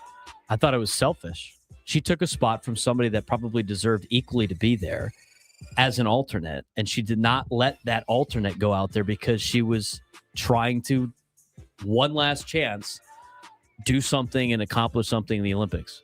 How many medals does Lindsey Vonn have in the Olympics total? Let me check. She has 3. She has 1 gold and 2 bronze. And every time she had a great appearance in the 2010 Olympics, but outside of that, she hasn't won a lot of Olympic medals. And to me, I thought this move was very selfish by Lindsey Vonn. This is a look at me. I could look at me. This is all about me. Why would I give my alternate a chance when I'm 41 and this is my last Olympics and all this other stuff? Here's my thing about this. Are we acting like, and I think this goes back to a lot of different conversations when it comes to post games after athletes accomplish things. Lindsey Vonn worked really hard to get herself in that position before she crashed, and it wasn't her knee that gave way. I mean, it just didn't work out for her. She hit a gate, and I'm glad she's safe and healthy and stuff. But to say she's not the only she's the only one that does this is crazy to me, because everybody that's made it to the Olympic level works just as hard as Lindsey Vonn does, if not harder. But for some reason, we have this huge appreciation for Lindsey Vonn. She gets roped in to the greatest Olympians ever. She has 3 medals. She's not Katie Ledecky. She's not Michael Phelps. I mean, it's just, and every time she comes up short. I hate that she got hurt. I'm glad that she was able to be safe out of that. I mean, it's remarkable she came back, but let me ask you the question, Frank. Is the reason the Seahawks won the Super Bowl yesterday because they worked harder than the Patriots? Is it because they worked hard? Everybody's working hard. Mm-hmm. Everybody is working hard. And a lot of these athletes at the Olympic level, in fact, I would probably say 95% of them work and train just as hard as Lindsey Vonn. So I'm not a big, I'm not going to buy into this fake virtuous comeback trail when she took away an opportunity for somebody that deserved to be in the Olympics just for her own selfish needs. I don't like this story. I don't think it's a massive comeback story. I find it to be very selfish. You're not wrong. I don't think you're wrong. Again, the fact it's amazing with a torn ACL she was able to even do it, compete, but she took away a spot from somebody that's just as deserving, that is an alternate just in case this happens, for her own selfish reasons. We're not going to have time to get to another story here, but did you see the one of the tweets that came out after her first run down the hill? One of the tweet was, "Were we fooled by big ACL this entire time into thinking we actually need them?" Apparently, yeah. Big ACL was right on this one, I think. The thing is like the ACL, like with the ACL, all those like workout videos, you could do a lot of that stuff with a torn ACL. It's all about stability of your knee. If you could keep your knee stable, you could do those things. I just don't know how she was going to be able to get down the hill. It's remarkable she did what she did, but I think her comeback, I think it takes a spot from somebody that's just as deserving, that probably would be there. Their name was not. If they would be there, except for the fact their name is not Lindsey Vonn. But anyway, when we come back, we got new information or kind of some notes about what's going on with the Padres ownership sale. Braden Surprenant Show.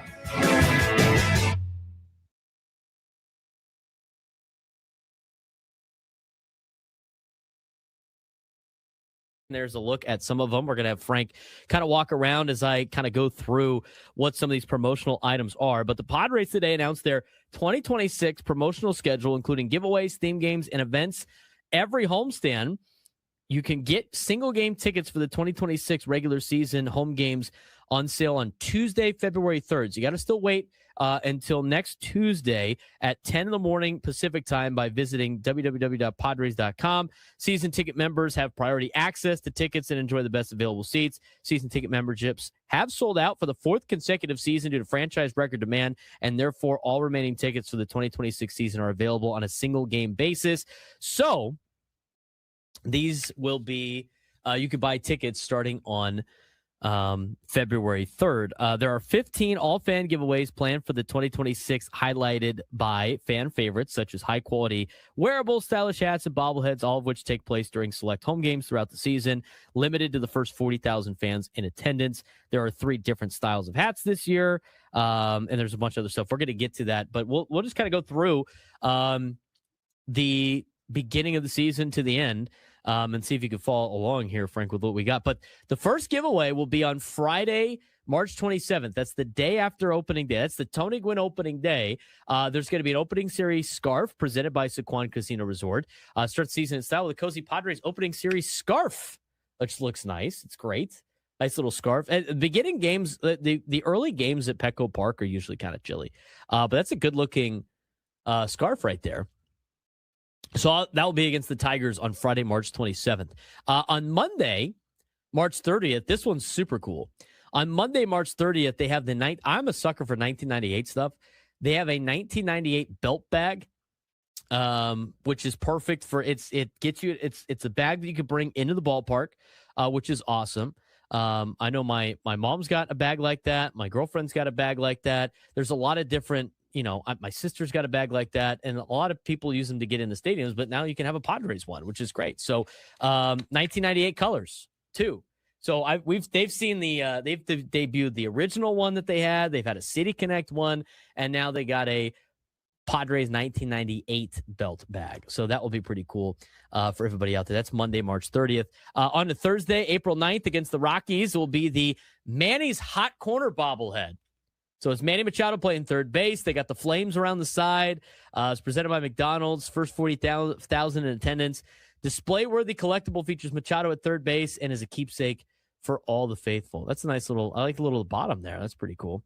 What is that? Is that the armband? Pink armband? Yeah, it looks nice. Again, if you want to go back, you can rewatch this on YouTube and take a look at everything in the on the deal here. Let's move on to the next one. Wednesday, April 15th versus Seattle Mariners. The puffer vest presented by State Farm. That's that vest right there on the table. That's pretty nice. The best part about this is, like, when I was a kid, like, some of the giveaways were kind of lame, but now they have made them so legit. I mean, that's a nice little vest right there. It's presented by State Farm. That will be, again, on April 15th against the Seattle Mariners, a Wednesday game at 6:40. Not a Wednesday day game. It's a Wednesday night game. First 40,000 fans get that. Against the Cubs, there's a waffle beanie presented by Motorola Razr. Waffle beanies on April 28th against the Cubs. Top off your fit with a soft waffle beanie made for night games at the a ballpark photo op. This item is limited to the first 40,000 fans in attendance as well. So that's pretty cool. I like the bobblehead. The one they had last year was cool too, but the beanie. The one they had last year was cool too. First bobblehead for Mason Miller. Thursday, May 7th, at least in a Padres uniform, they got the Mason Miller bobblehead. Watch your speed. Elite pitching with a bobblehead that nods to Miller's clutch moments on the mound. He's got fire coming off of the baseball on his delivery, which is super cool. You can bring that a little bit closer to the camera if you want. Yeah, that's pretty awesome. So Mason Miller bobblehead giveaway Thursday, May 7th. And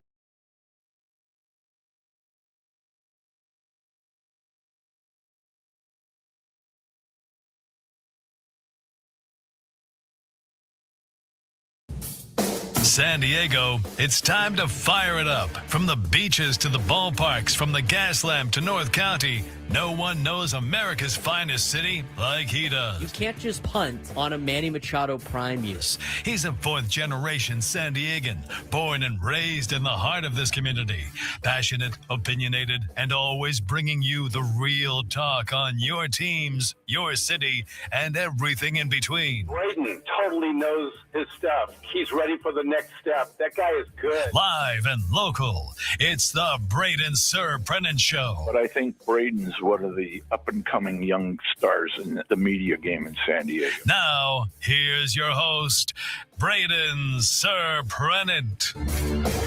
New lunchtime hour on 97.3 The Fan. We are broadcasting live from the Bill House Studios. We know how. He's Frank Marchese. I'm Braden Surprenant. This is the Braden Surprenant Show, live and local each every day from 10 to 2 on San Diego's number one sports station, 97.3 The Fan. We are getting ready for Padres baseball. Coming up, we're putting our spring training schedules together. We are getting ready for pitchers and catchers reporting. Should be a fun time going into spring training. Frank, I am excited about spring training. Yeah, absolutely, and especially being at the ballpark a couple weekends ago, and also for the blood drive. Really, really excited to be able to go back on a regular basis. It's going to be a fun year. There's a lot of anticipation this year. I also think starting off against the Tigers, I mean, that's an interesting start. Not a team that you see too often to start a season. So I think there's a lot. We're ready to go for this season. I'm ready to go. I'm ready to go for spring training. I'm ready to go for Padres baseball. The NFL is now done. Get a little bit of fun in between with the Olympics and the World Baseball Classic, Frank. Yep. But after that, it's time. Yeah, we are 1 days, 1 hours, 7 minutes, and 54, 3, 2, 1 seconds away. It's a 1:10 first pitch for pitchers and catchers. Yes, it is. All right. There was an article on in The Athletic. Dennis Lin contributed to this article, as I think somebody else did as well. I'm just trying to pull it up real quick. Mike Vorkunov. They put together some of the details of what the latest is and what is being reported on a Padres sale. It sounds like the Padres are no longer just theoretically for sale, but the process is starting to accelerate. According to people briefed on the situation, initial bids are expected by the end of February, signaling the most serious movement yet toward a full ownership change following Peter Seidler's death in November of 2023. Among the most notable potential buyers, Joe Lacob, the owner of the Golden State Warriors. While Lacob hasn't formally committed to bidding, he's actively exploring the purchase. His track record is impossible to ignore. 4 NBA championships, explosive franchise valuation growth, and recent expansion into women's professional sports with the Golden State Valkyries. Importantly for San Diego, sources say Lacob has no intention of relocating the Padres. I do want to make it clear. It doesn't sound like any of these potential potential buyers want to move the team. I think that's been clear. Other suitors that have been reported include Dan Friedkin, San Diego native who owns Everton and AS Roma, and Jose Feliciano, whose firm Clear Lake Capital is the majority owner of Chelsea. Full list of bidders remains unknown, and more groups are believed to be involved. The timing is crucial. MLB franchise values are soaring. Sportico values the Padres at $2.31 billion, while the Seidler family is reportedly seeking closer to $3 billion, which would shatter the MLB sale record set by Steve Cohen's $2.42 billion purchase of the Mets in 2020. For context, Peter Seidler's group bought the team for $800 million in 2012. However, this comes amid significant league-wide uncertainty, of course. MLB's collective bargaining agreement expires in December, with widespread expectations of a lockout and potential missed games in 2027, while a new CBA, possibly including a salary cap, could further inflate franchise values. Labor unrest has already complicated recent sales, including failed attempts involving the Angels and the Nationals. Internally, the Padres sale has been slowed by family legal disputes, but those obstacles are now easing.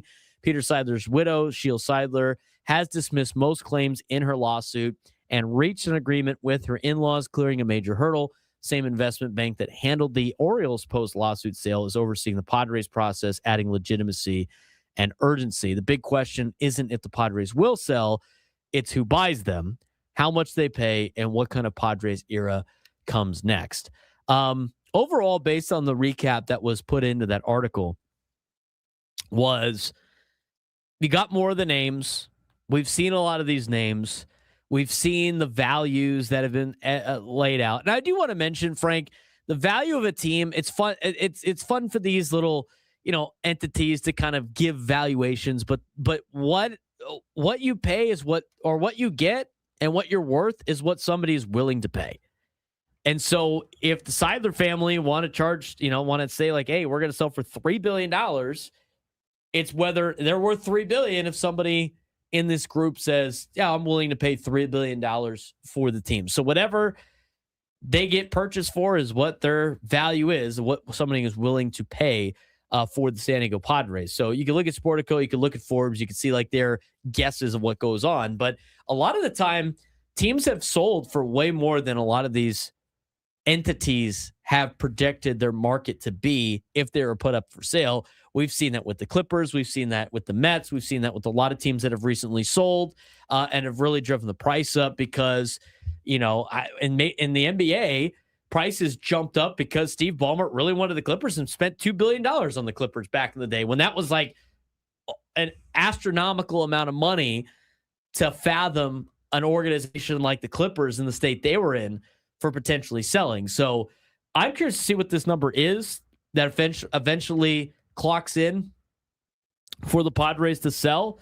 But as of right now, we don't really have that much extra information aside from the fact that there's 3 big names that have been released in terms of who might be interested in the Padres. Doesn't sound like you have too many official bids yet. It sounds like they're going to hear bids through the end of February, and then it's going to be kind of a wait and see where this process goes. But not too much extra report aside from the fact we know 3 big names. It doesn't sound like the Padres are moving, which nobody thought they were. And the team might sell for as much as $3 billion. Did you see the ridiculousness that was coming out of that? I believe it was Lacob they were talking about. So he doesn't want to move the team out of Southern California. Oh, well, why didn't he say he's not going to move the team out of San Diego? He had to say Southern California. It's like, bro, really? You're trying to will it into existence now at that point. More of that. But stop also, speaking into existence. Stop trying to work it. Like, I mean, they could move the team to Oceanside, I guess. Still Southern California. Stop it. Why would they do that? Why would they try to build a brand new ballpark? Exactly. But also, like, just because Lacob, Friedkin, and Feliciano are the names we're hearing now, we just kind of went through this a couple months ago. Just because they're the names that are out there doesn't mean that someone else can't make it, can't be the guy. Right. We saw that with the manager search. We saw Molina. We saw Pujols, and it ended up being Craig Stammen, who no one had on their radar at all. So, I think this is a very, very good thing for the Padres because, again, you could have an ownership that doesn't care, or you can have somebody who wants to buy the team and try to win and do what they need to do. And also, as we've talked about on last Thursday as well, just because these guys can offer the most money doesn't mean that that's who they're going to sell to. It sounds like the family and the collective want to sell to someone who is going to continue the tradition, continue the legacy of Peter Seidler and do that to the best of their ability. And that's who they're going to sell to. It doesn't necessarily mean the guy who can give them the biggest bag is going to be the one that gets this team.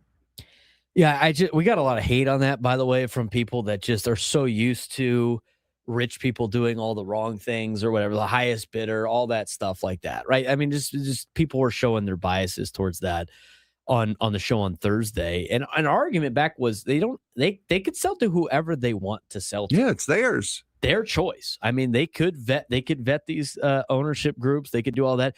Major League Baseball has to vet anybody that buys a team, and all the owners got to agree on that, on letting them into the club and all that stuff. But that it's more than just the highest bid sometimes for a lot of organizations. And there's a lot of people that just hate rich people that think that it's always about the highest bidder and all, and they're just greedy and all this other stuff. It's like there's more to it than that. I mean, if you want to look at it from a negative standpoint, then go ahead and then just assume that that's the highest bidder and just be upset about it. But there's nothing you can do about it.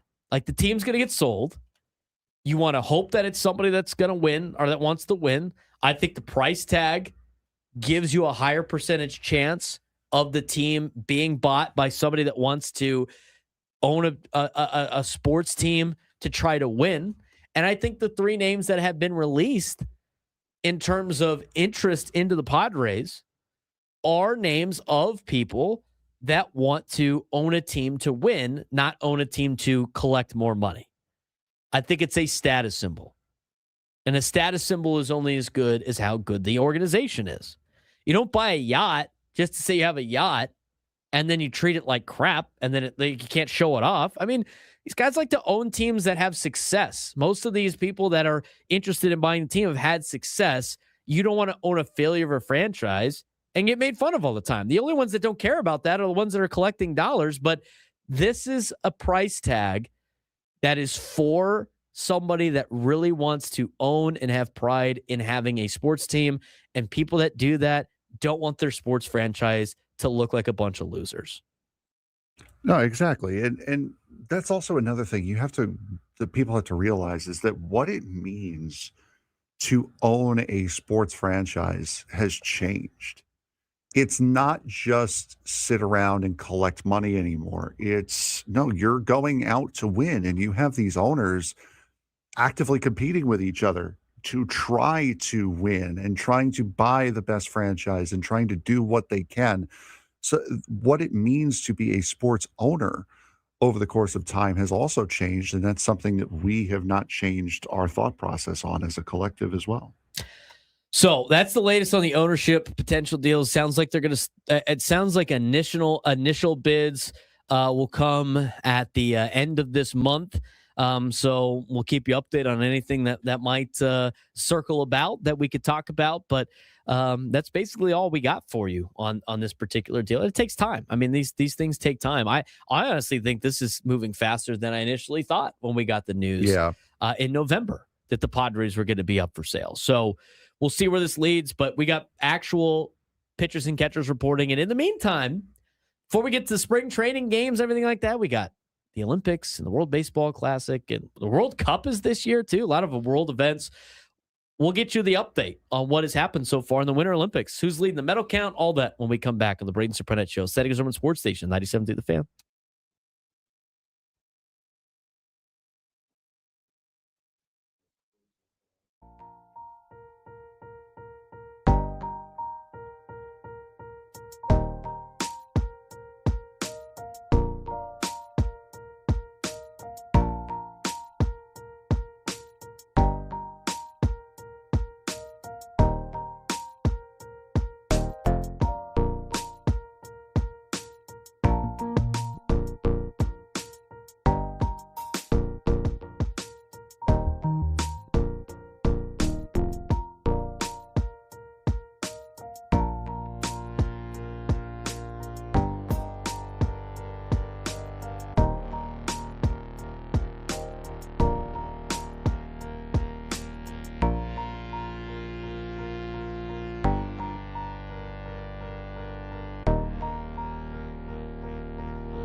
12:18 on a Monday following the Super Bowl. Now, next year's Super Bowl is on Valentine's Day. Did you know that? It was kind of hard to go on social media and not know that after the game. Yeah. Everybody's like, plan accordingly. I mean, what do you mean plan accordingly? The Super Bowl is something that like everybody enjoys. Break up with your significant other in time for the Super Bowl next year is what I heard. How many people actually do like a lot of stuff for Valentine's Day? I'm curious. I mean, I feel like a lot of people don't do that now because it's like it's too much work on Valentine's Day and it's like it's going to be busy everywhere, or that you plan like your own thing on a different day. I can't imagine people doing Valentine's Day over the Super Bowl next year. I can't believe. It's like, listen, we could do this the day before. We could do this the day after. Super Bowl's on one day. I feel like most people would rather be at a Super Bowl party than like a dinner date on a Sunday because it's Valentine's Day. Like how many, I'd love to know from women on that. Would you rather go on a date during the Super Bowl for Valentine's Day with your significant other, or just be together watching the Super Bowl? I mean, I feel like most people enjoy doing stuff on Super Bowl Sunday, Frank. Yeah. I mean, it is an event. It is a full day event. Super Bowl comes once a year. So does Valentine's Day. I feel like you could do Valentine's Day on whatever day. Yeah. I'm busy on the 13th this weekend instead. So, because she doesn't want to do anything on the actual Valentine's Day, it's too much of a hassle, she says. So I planned something already for the 13th. It's fine. Approval. I got to actually ask her this about next year with the Super Bowl. I'd like to know. But text incoming in 5, 4, 3. Nah, she's busy today. There's tryouts for. We got beach volleyball tryouts today, Frank. There you go. Beach volleyball tryouts today. It's a busy day for her. She has a busy day today. She even texted me. She was like, I'm too busy to eat today. Well, we got to get something in our system, all right? So we can survive through. Sam Flaming. Every day is Valentine's Day if you're a lover boy like me. Nice. What about Super Bowl and chill? I don't know. The vapors on the chat that said it was such a lousy Super Bowl this year. That would have been a rough one to do last night. But I'm just saying, like the Super Bowl's on Valentine's Day. Plan accordingly to anybody that cares about that. I feel like a lot of women would probably rather just be involved with the Super Bowl party than like to go do it. Do we think there's going to be a lot of booking? I mean, the West Coast is different because the Super Bowl's at 3:30, but on the East Coast, game starts at 6:30. Who's gonna drag somebody out to a Valentine's Day dinner next Super Bowl with the Super Bowl being on the West Coast? I don't see it. Happy Valentine's Day. I got you roses and Super Bowl pool squares. I'd like to know for some women on that. All right, let's get to the update on the Olympics. We got Olympic music? We do. We're ready to go here. Wow. I'm in the homeland, Frank. Yes, it is. By the way, speaking of being in the homeland, let's the Olympics is over. Let's just stop the count now. Why? Because the motherland Do you want to has explain to us why? The motherland has the most medals. Like they don't have the most gold. They've got 6 bronze, and they are leading with 9 total medals. Italy currently number 1 as far as overall medals. Japan 2nd, Norway 3rd, Switzerland 4th, Germany 5th. The U.S. currently tied at in 7th with 2 gold medals, and that's all they've got. There are a lot of nations here. Czechia, France, Netherlands, Spain, Sweden, China, Korea, and Canada all have 2 medals. New Zealand, Poland, Slovenia, and Bulgaria have 1 as it sits. Right now, Norway and Switzerland currently have the most gold medals at 3 apiece. Japan, Germany, and the U.S. have 2 each. Austria, Italy, Czechia, France, the Netherlands, and I'm sorry. Sweden. Did you say ketchup? Czechia. Is that the new Czech Republic? Yeah, more or Is that less. their Yes, that's new how they name? go by. They It's go by Czechia. Yeah. They're competing in the World Baseball Classic, aren't they? Yes, they are. That's what I love about the World Baseball Classic too. Is you had like school teachers that were in the Czech competing, Yes. going against like guys like Shohei Ohtani. Guy's just playing baseball for. He's just one of the best players in Czech. Or the Turkish sharpshooter from the Summer Olympics a couple of years ago. Oh that yeah, had guy looked like an accountant. Yeah, exactly. Had none of the high tech stuff and still just waltzed away with the tournament. There was a lot of stuff that has gone on today. Ice hockey. I would imagine so. Ice hockey earlier this morning. Germany beat France in women's ice hockey. Women's speed skating. The Netherlands took gold and silver. Are you announcing all the things that are about to be played tonight on primetime when they do the delays, since it's being played in the middle of the night? Well, maybe. All right, so maybe you should have a spoiler announcement before we start listing who wins some of these events. Spoiler alert.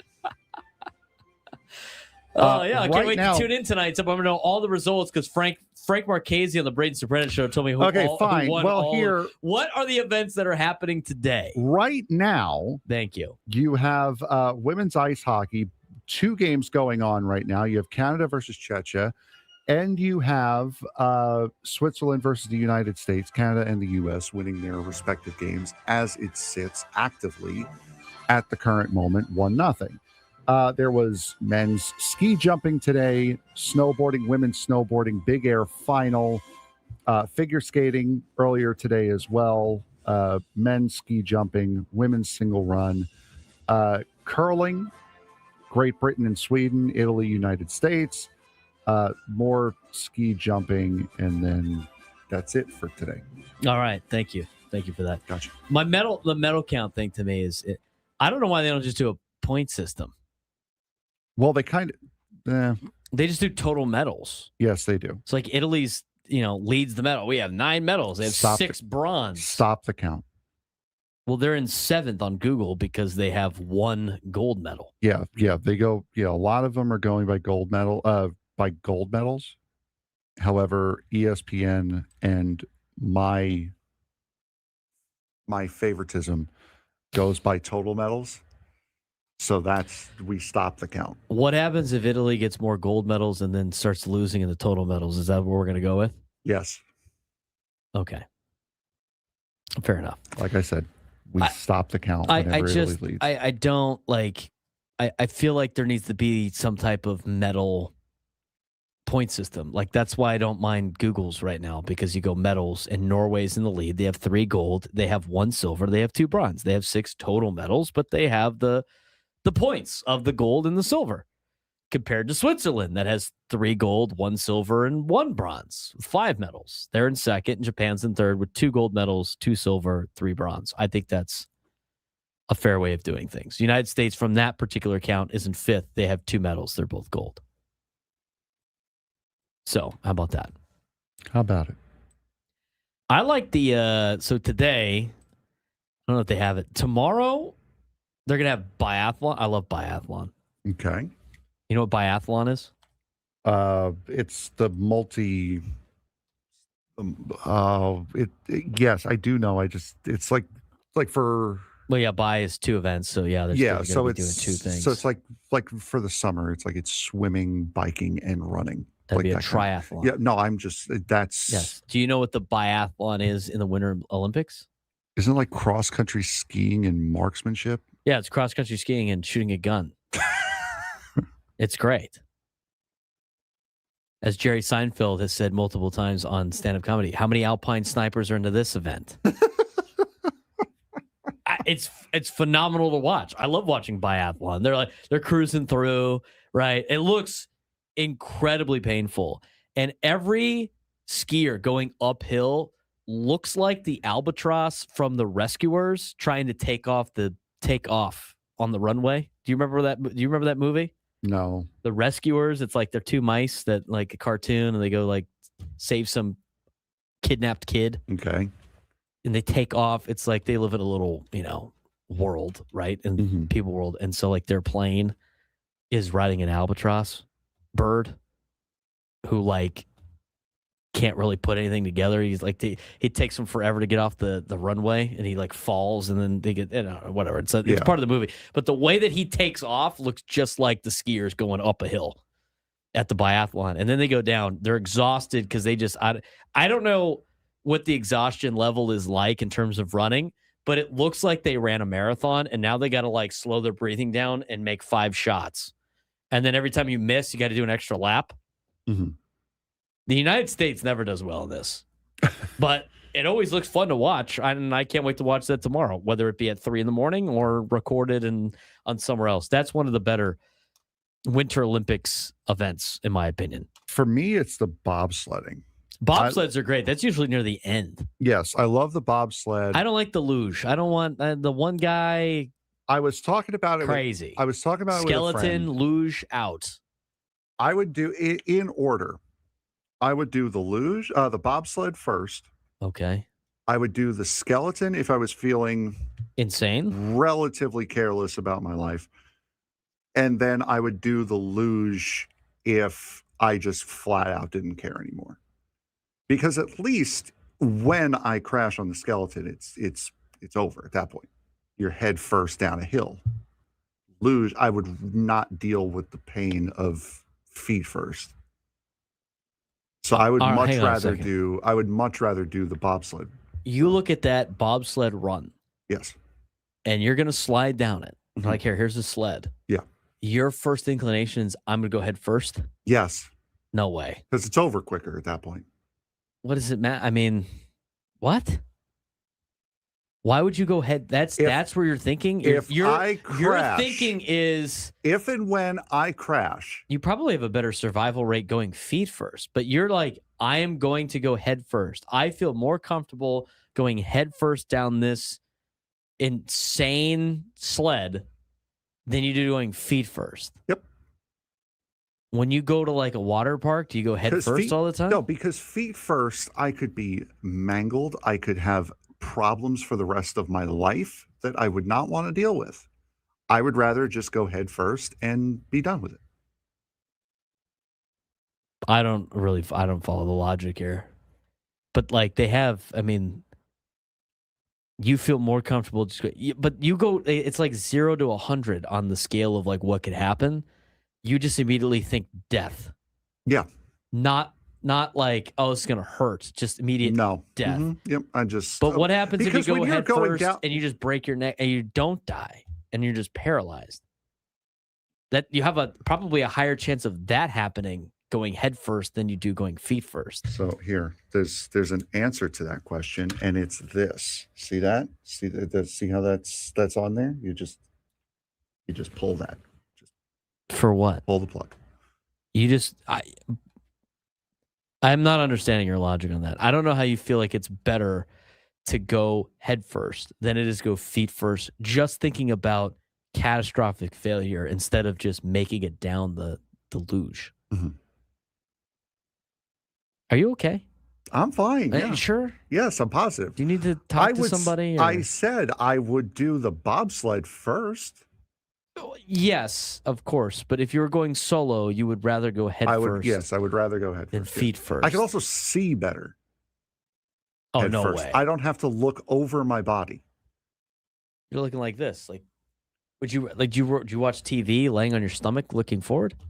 Or do you watch TV laying on your back? I lay on my side. Well, there's no side luge, so you I know. So that doesn't help me. I mean, I feel like I'd probably go feet first on any type of luge. I don't want to go head first.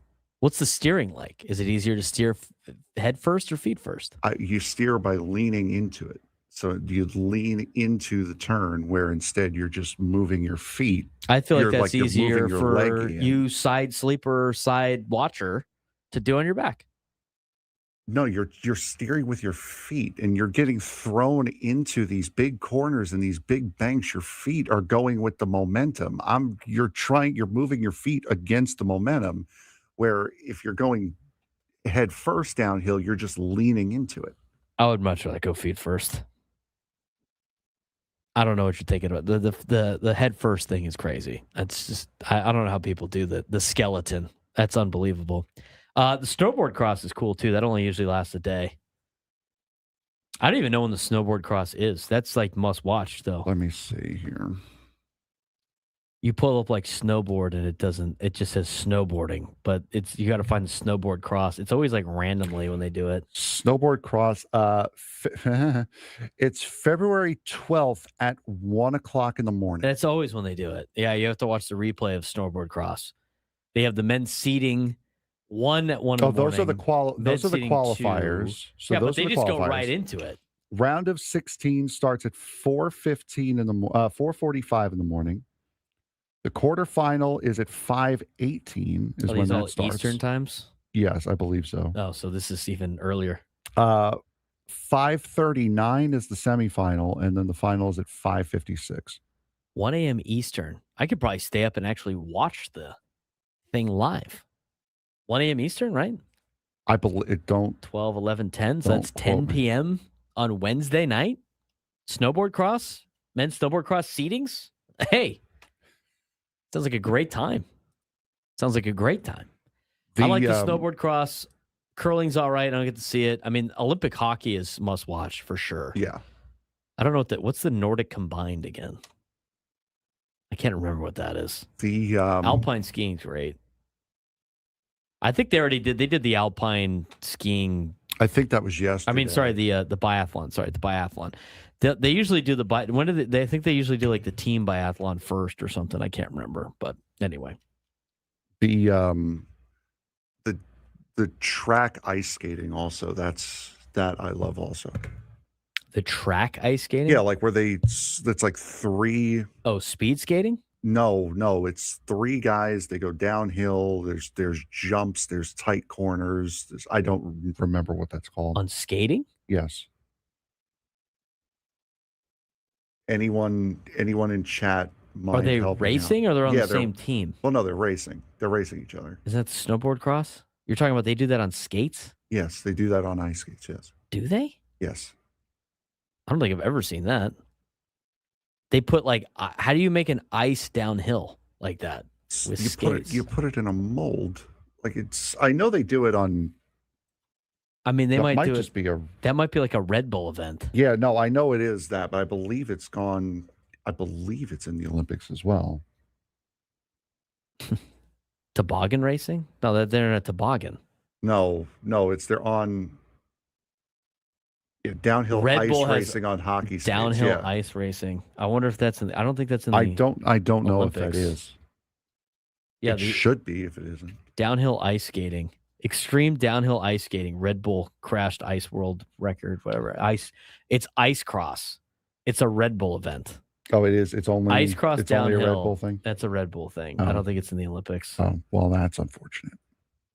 It should be. That sounds dangerous. I'm disappointed. Would you rather do that or the skeleton? Probably that. Probably that. Mm-hmm. Yeah. All right. Yeah, probably the downhill ice skating. All right. That's enough on the Olympics. There's some hoops to jump through on MLB.TV on ESPN, apparently. Did you see this kind of in the fine print? I did. Now, this is for this is to watch all of MLB.TV, right? This is different than the Padres.TV. I think this is different than Padres.TV. I'm pretty sure the Padres.TV is like its own thing, which doesn't get affected. But this is for people that want to watch every baseball game that usually signs up for MLB.TV. There's some stuff going on behind this. There's some things that you need in order to make this happen. We'll tell you what it is when we come back.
12:43 on a Monday afternoon. All guests on 97th of the Fan. Join us on the David P. Shapiro Fan Hotline. David P. Shapiro, criminal defense attorneys, helping good people regain control of their future when charged with the crime since 2010. Visit davidpshapirolaw.com. We have a new sports standoff prize. Yes, we do. We also have, I just put this on the thing. We also have tickets to give away. Wow. To Padres spring training. Padres spring training tickets to give away? We're going to Yes. be doing that in the 1 o'clock hour. Yeah, Ben and Woods gave them away last week. We're giving them away this week. Gwen and Chris next week. And then I believe Ben and Woods are giving them away at the end of the month again. I think that's very possible. So we're going to be giving away spring training tickets every day for the next 5 days? Yes, we are. In the 1 o'clock hour. So stay tuned for that. We do need a contestant for a midday sports standoff. 833-288-0973. 833-288-0973. If you take me down in some sports trivia, which is Super Bowl related today, as I've been told, you will be qualified for a shot at 2 tickets to 9 Inch Nails at Pechanga Arena on March 9th. 833-288-0973. 833-288-0973. Need a contestant for the midday sports standoff. Throwing out the bat signal. See if anybody comes in. Try to take me down sports trivia. You will be able to do that. If not, we'll try giving away to 8-inch nails tomorrow. We'll just keep getting a little bit shorter and shorter. Foul. What did I do? It's a bad dad joke. He draws the foul. 9 Inch Nails. All right. We can see if we get a contestant for that. 833-288-0973. 833-288-0973. All right. So here's something for people that want to get MLB.TV, according to some articles. I don't think this has to do with Padres baseball. But, it sounds like we got the report that MLB.TV was going to ESPN, part of that deal. So as pitchers and catchers prepare to report to spring training, Major League Baseball is once again making it harder, not easier, for fans to watch games. For the 2026 season, MLB's out-of-market streaming service, MLB.TV, is now effectively stuck behind a double paywall due to its licensing agreement with ESPN. Under the current setup, MLB.TV subscribers are required to also subscribe to ESPN Unlimited, ESPN's premium direct-to-consumer tier, in order to purchase MLB.TV. MLB.TV alone costs $150 for new subscribers and $135 for returning users, while ESPN Unlimited costs an additional $30 per month.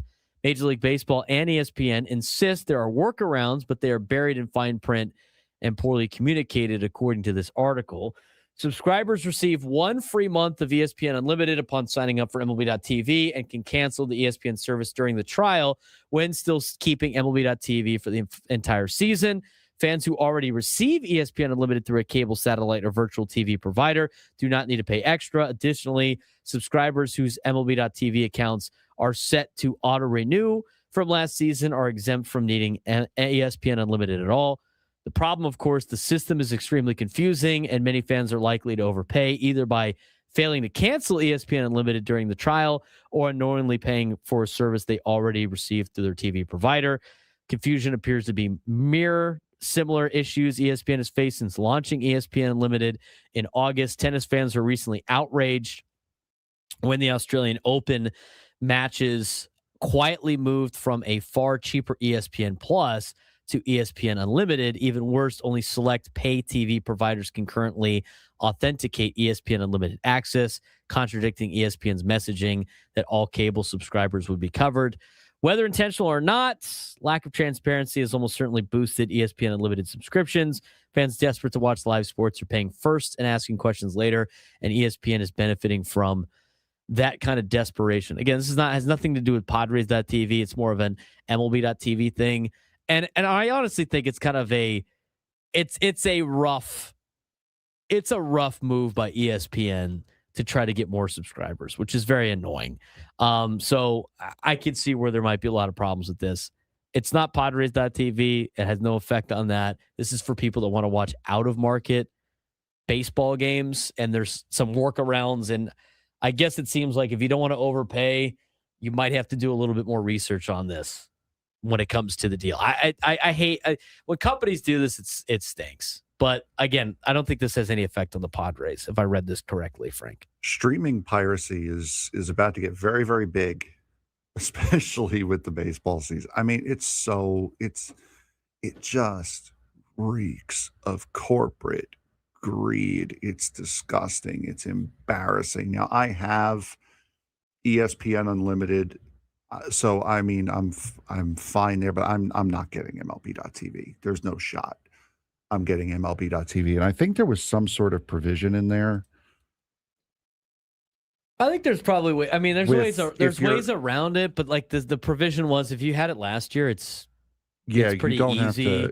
And sounds like, they made it sound like it doesn't, I don't think it's as bad as you probably think it is. It's just kind of, it's annoying that you have to go through some things, not overpay, which a lot of different things are for.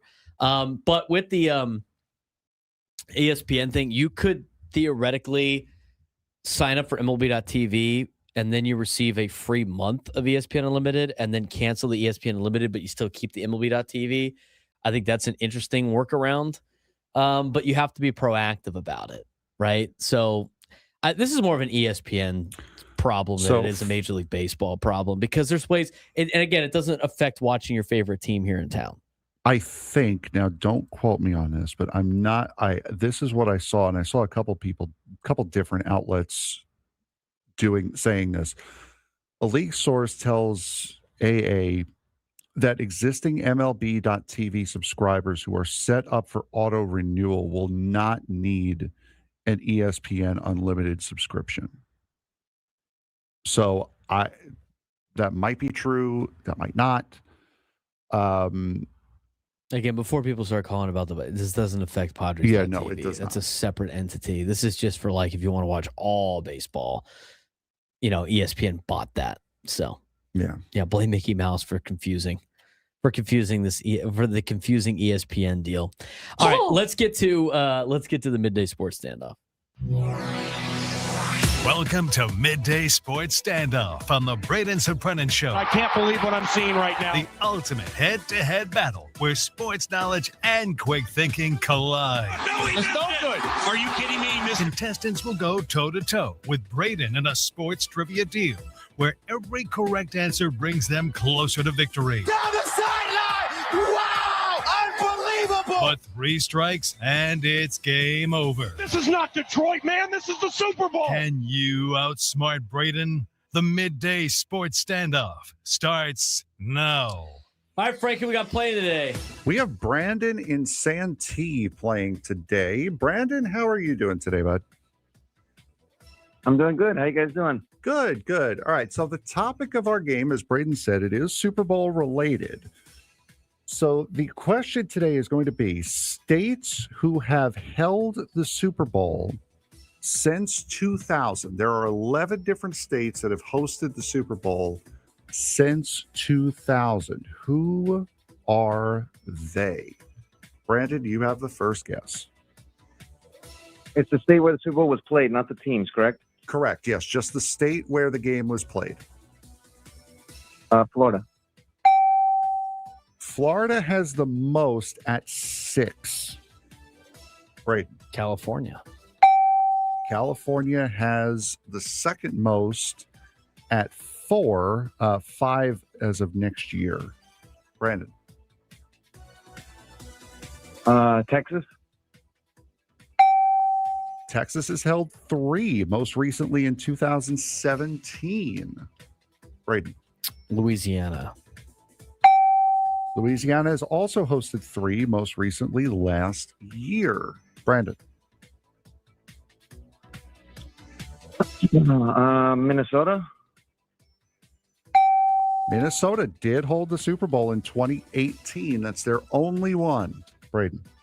Let's go Georgia. Georgia has hosted 2, only in 2000 and in 2019. Brandon, states where the Super Bowl has been played since 2000. Arizona. Arizona is 3, most recently in 2023. So now we've gotten to the point where it's all single shot venues. So only 1 game has been played there. We've got 4 left. Indiana. Indiana held the 2012 Super Bowl. Brandon. 3 left. Where the Giants play is New Jersey and the Nets. I'm going to go New Jersey. New Jersey held it in 2014. All right, that was my next guess, but I was going to say New York. I guess New Jersey would have been the yes, New Jersey would have been it. Yes. Correct deal. All right, so it's got to be like There's 2 left. dome sites, if you will. Who do we think here? Got to be quick here. We only got like 15 seconds for the out. We said Louisiana already? Yes. Didn't we? Okay. Who else? Illinois has not. Good. The out's hitting now. Pennsylvania is not. Shoot, I don't. Brandon, hang on the line. You have you'll be getting the 9 Inch Nails tickets, or you'll be qualified to win the 9 Inch Nails tickets. Braden, we'll get the answers at the break. All right, sounds good. When we come back, we got some college basketball to talk about in the 1 o'clock hour, as well as some top storylines for Major League Baseball. Tony Gwynn Jr. here, and one thing you will always get on our show is Padres Talk. We'll talk about the biggest news, reports, and give our If you thoughts. missed anything that we have said already for driving around, we're talking about the promotional giveaways for the Padres here in 2026. If you want to check out the website, or you could get this, is padres.com/giveaways, and it'll have the whole list. And again, if you want to buy tickets to these games, you could start going. The single game tickets are on sale on Tuesday, February 3rd at 10 in the morning. That's the first chance that you have. Obviously, season ticket memberships have priority to do that. As we move along, we got the patriotic Aloha shirt for the day after Memorial Day. I think May 26th. So it's a Tuesday. Maybe it's coming before, but celebrate America's upcoming 250th birthday with the Padres theme patriotic Aloha shirt. Pretty nice. Got the Blue Angels on there. It's got the Padres logo. It's got the Padres military logo on a baseball. Nice little Hawaiian shirt, patriotic, against the Phillies on May 26th. Coming up on Tuesday, June 9th against the Reds. Bogey goes boom bobblehead. You got a Xander Bogaerts finishing his home run swing with his signature gray and maroon bat. So that's pretty cool bobblehead as well. It's presented by Palomar Specialty Insurance on June 9th. So Bogaerts has a bobblehead on Tuesday, June 9th. Coming up on Monday, June 22nd against the Atlanta Braves. Got the Western snapback hat. Kind of looks like a rodeo hat. It's pretty cool looking. It's got San Diego Padres in the Western font, if you will, or San Diego Padres written in Western font with the SD logo in the middle. Pretty cool looking hat right there. That's presented by Petco. First 40,000 fans in attendance will have that one. Again, all of these are for the first 40,000 fans for these, unless I say otherwise. Wednesday, July 8th, Trevor Hoffman bobblehead. He's repping the navy blue 1998 gear. Honor the Hall of Famer and Padres legendary closer with the Trevor Hoffman bobblehead. Presented by Canels. This bobblehead limited the first 40,000 fans, so it's in stride. Trevor Hoffman, kind of a classic look at bobblehead against the Diamondbacks in July. On July 12th, just for the kids, they have the Squeeze Top water bottle, which is a kids giveaway. I don't know if they have that here today because it's a kids giveaway. Again, some of these are for the first 40,000 fans. Some of them are for the first 10,000 fans. It's a kind of little water bottle for kids 14 and under. It looks like an ice cream sundae, which is pretty cool. Tuesday, July 28th. I know a lot of you guys love this one. It's presented by Soapy Joe's, the poncho. Got the San Diego Padres poncho. Looks pretty nice. I like it. I'm sure you'll see a lot of you guys repping that out there at Padre games. That's on July 28th.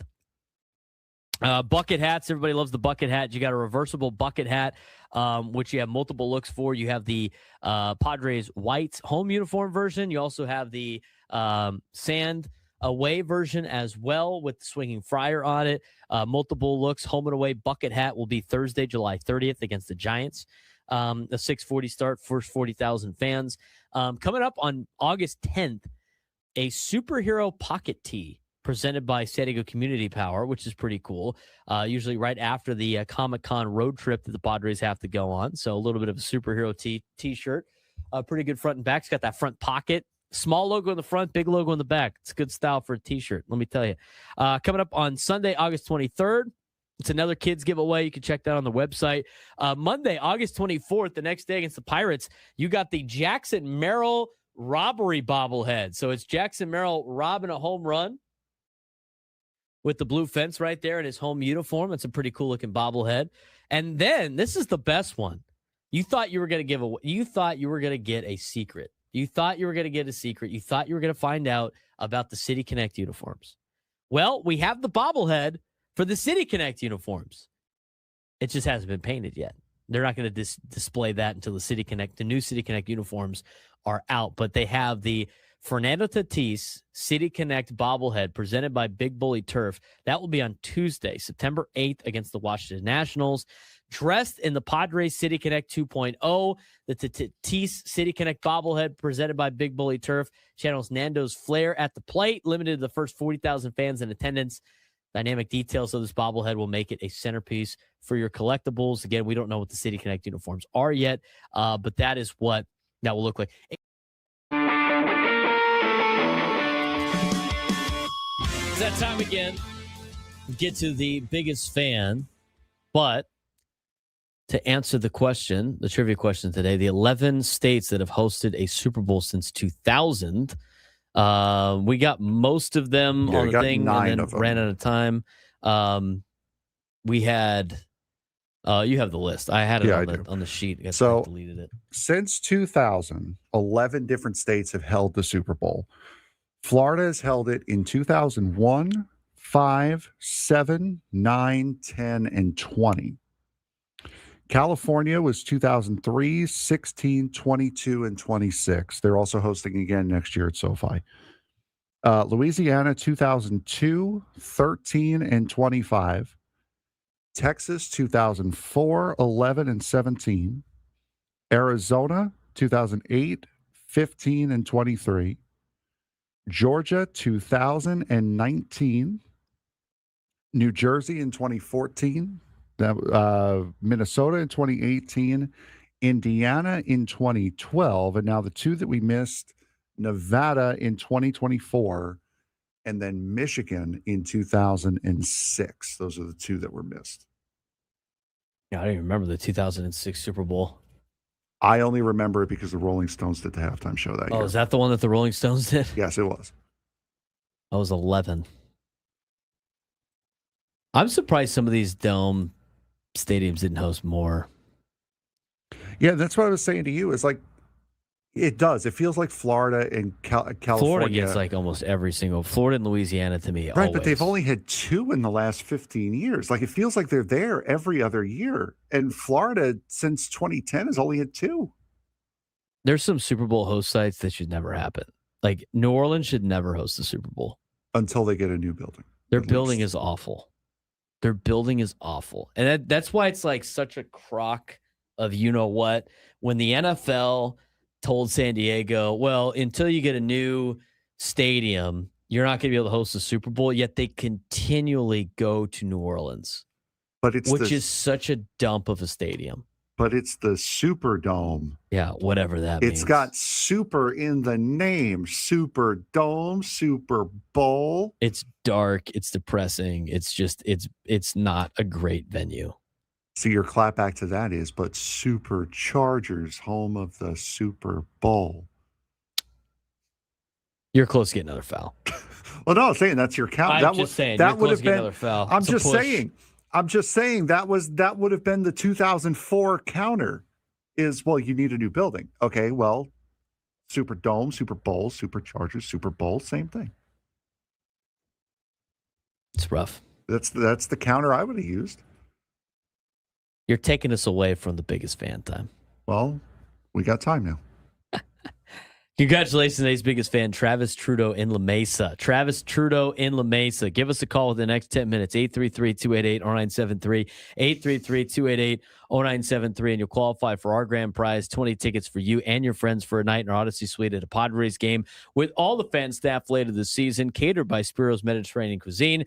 Remember to register your name at 97thefantast.com/biggest fan. Travis Trudeau in La Mesa. You got 10 minutes, 833-288-0973, 833-288-0973. Today's biggest fan. Augie called me out for being a super bummer. Super bummer. Now, there are Super Bowl sites I feel like they should never go to. New Orleans is one of them. I can't believe that Dallas has only gotten one since they built that stadium. Like, it's all about the stadiums, right? That is crazy. But it's like Dallas has only gotten one. It's probably because there's nothing going on around the stadium because it's in Arlington. But some of these places that continually, like, what's the obsession with Hard Rock Stadium in Miami, aside from the fact that they're in Miami? I mean, like, what's about that stadium? Only had one. Yeah, but they host all these national championships and stuff too. Indianapolis is another place. It's like, why are we hosting major events in Indianapolis? Seriously. This doesn't, I just don't get it. 833-288-0973, 833-288-0973. Let's dive into some storylines for spring training. The big picture, spring training obviously is not about just reps, but decisions. Every team has one defining tension entering camp. We have crowded rotations, prospects knocking on the door, new leadership, high-risk roster bets. It's less about who looks good and more about who forces the organization's hand for a lot of these orgs. So what we're going to do, we're going to go division by division and go through some of the big storylines entering spring training, and then ask the big division question at the end. And we'll start in the American League, and I think it's time to put some music on. I think it is as well. While we can still throw up the ESPN music until we get the NBC music and see what that's all about. All right, I mean, you can put MLB Tonight music up on that too. Could. I think I have that saved. That's fine. Whatever. We're already rolling. So for the American League East, let's start with the teams. Again, the Toronto Blue Jays, 6 starters, 5 spots. Jose Barrios is the awkward, variable, talented, paid, and also unhappy. Yeah, the Blue Jays, interesting with they have a plethora of resources when it comes to their starting rotation, and they've spent a lot of money. And would you say that they have won the offseason? I think it's pretty close to what they had done. But Jose Barrios is getting paid $18 million this year, $24 million next year, and $24.7 million again in 2028. And he might be the odd man out in that starting rotation. And I think there's trades that could be had, Frank, with a lot of teams out there in baseball, with the Blue Jays having a plethora of pitching, which nobody ever really has at this point in time. I'm not saying for the Padres, but I'm saying just in general, that might be the case. And we'll see. That's an expensive number for a guy like Jose Barrios, who might not be part of the rotation. I mean, if he's not one of your 5 best starting pitchers, Frank, that's a lot of money on a 31-year-old that will not be part of your plans. It absolutely is. From one team that might have won the offseason to another that might have won the offseason as well is the Baltimore Scorioles. Pete Alonso instantly becomes the heartbeat of a young contender. Leadership matters as much as home runs. Yeah, I look at this, and well, I'm trying to, but my screen has come completely frozen, so that's fun. But anyway, I look at Alonso good, hit ball far. Yeah, I look at the Baltimore Orioles, and they're a team that I think Pete Alonso adds a little bit more, but they needed the pitching, and they needed to be able to add some more pitching to that team. But they got a guy that is, been a proven major league vet that can help lead a lot of young players for the Baltimore Orioles. It's a big question though going in storyline. Up to Beantown, too many outfielders, not enough clarity. Someone's value is going to peak or crater.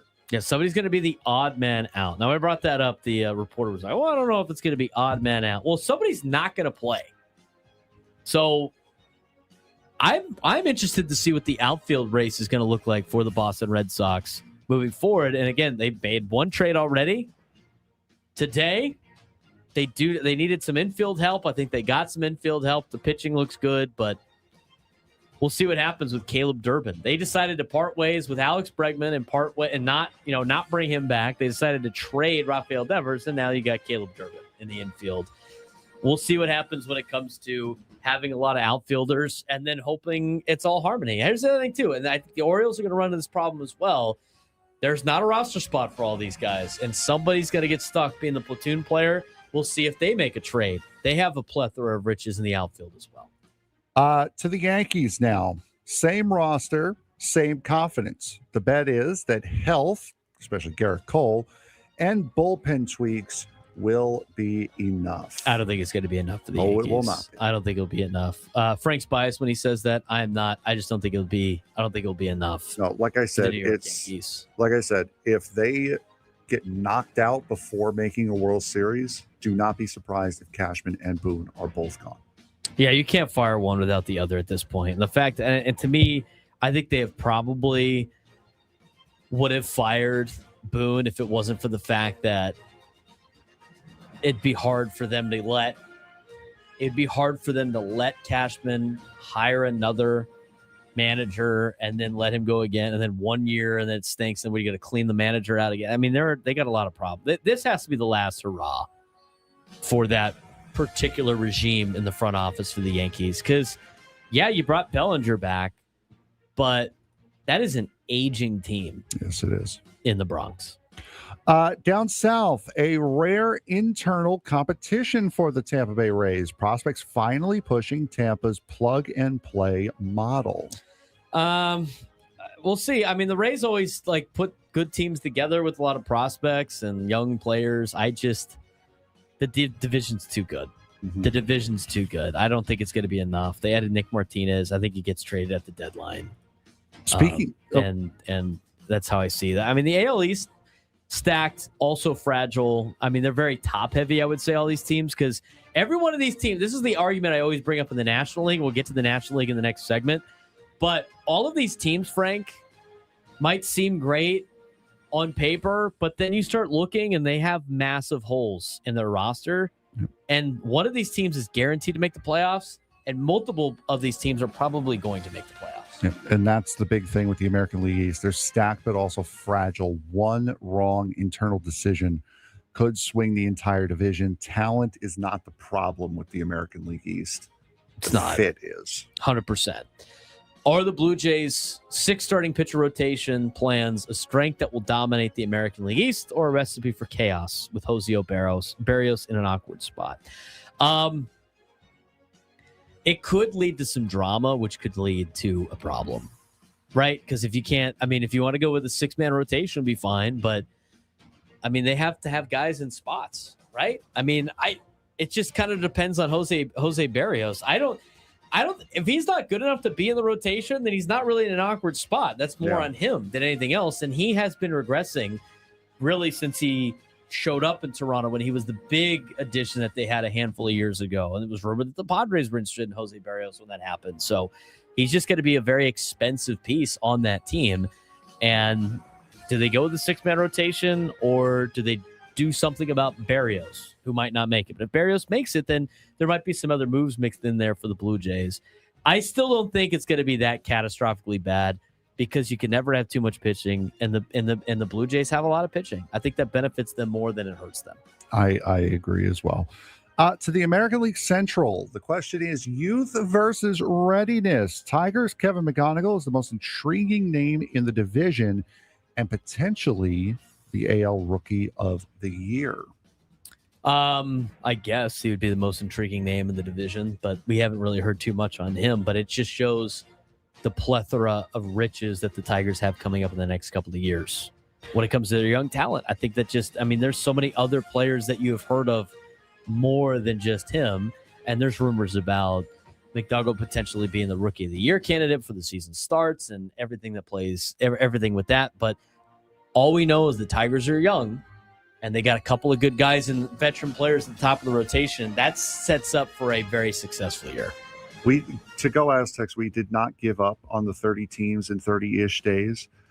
Today is a very, very difficult day to get people. That's why we said 30-ish days, because a lot of people are traveling down to Florida, down to Arizona. A lot of people are traveling now. Like Sam posted a picture earlier in the show. He's on his way to Arizona as we speak. So today is a big travel day for a lot of people. So it's hard. Today and tomorrow might be a little lean as far as that's concerned. But we are still doing the gimmick. For the Cleveland Guardians, position player chaos, opportunity everywhere, certainty nowhere. Yeah. I don't know what you do with it. I mean, the Guardians, they got Jose Ramirez to commit to them for life, and they haven't really committed to him with what they have had around. Yep. I mean, they've done well around them, but like, to me, this is the Tigers division to lose, and it didn't seem like anybody else really got that much better. I guess the Royals set their core, but the Guardians, I think they're starting to, I think they're going to start trending in the wrong direction. Kansas City Royals, the core is set. Now comes the hard part. Lineup optimization. That's going to be a big question for the Kansas City Royals, is can they use some of these young core that they put together and be able to really optimize the lineup start to finish throughout the season. And again, competing in a tough in a division that's very top heavy with the Tigers. Twins have a lot of problems too. Yes, they do. Too many arms, not enough innings.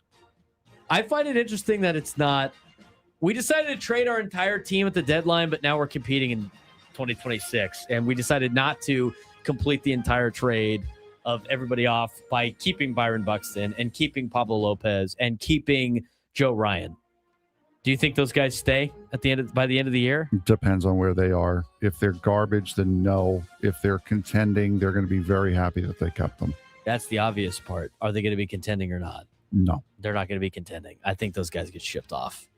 The White Sox, to round out the American League Central, development year disguised as a rebuild.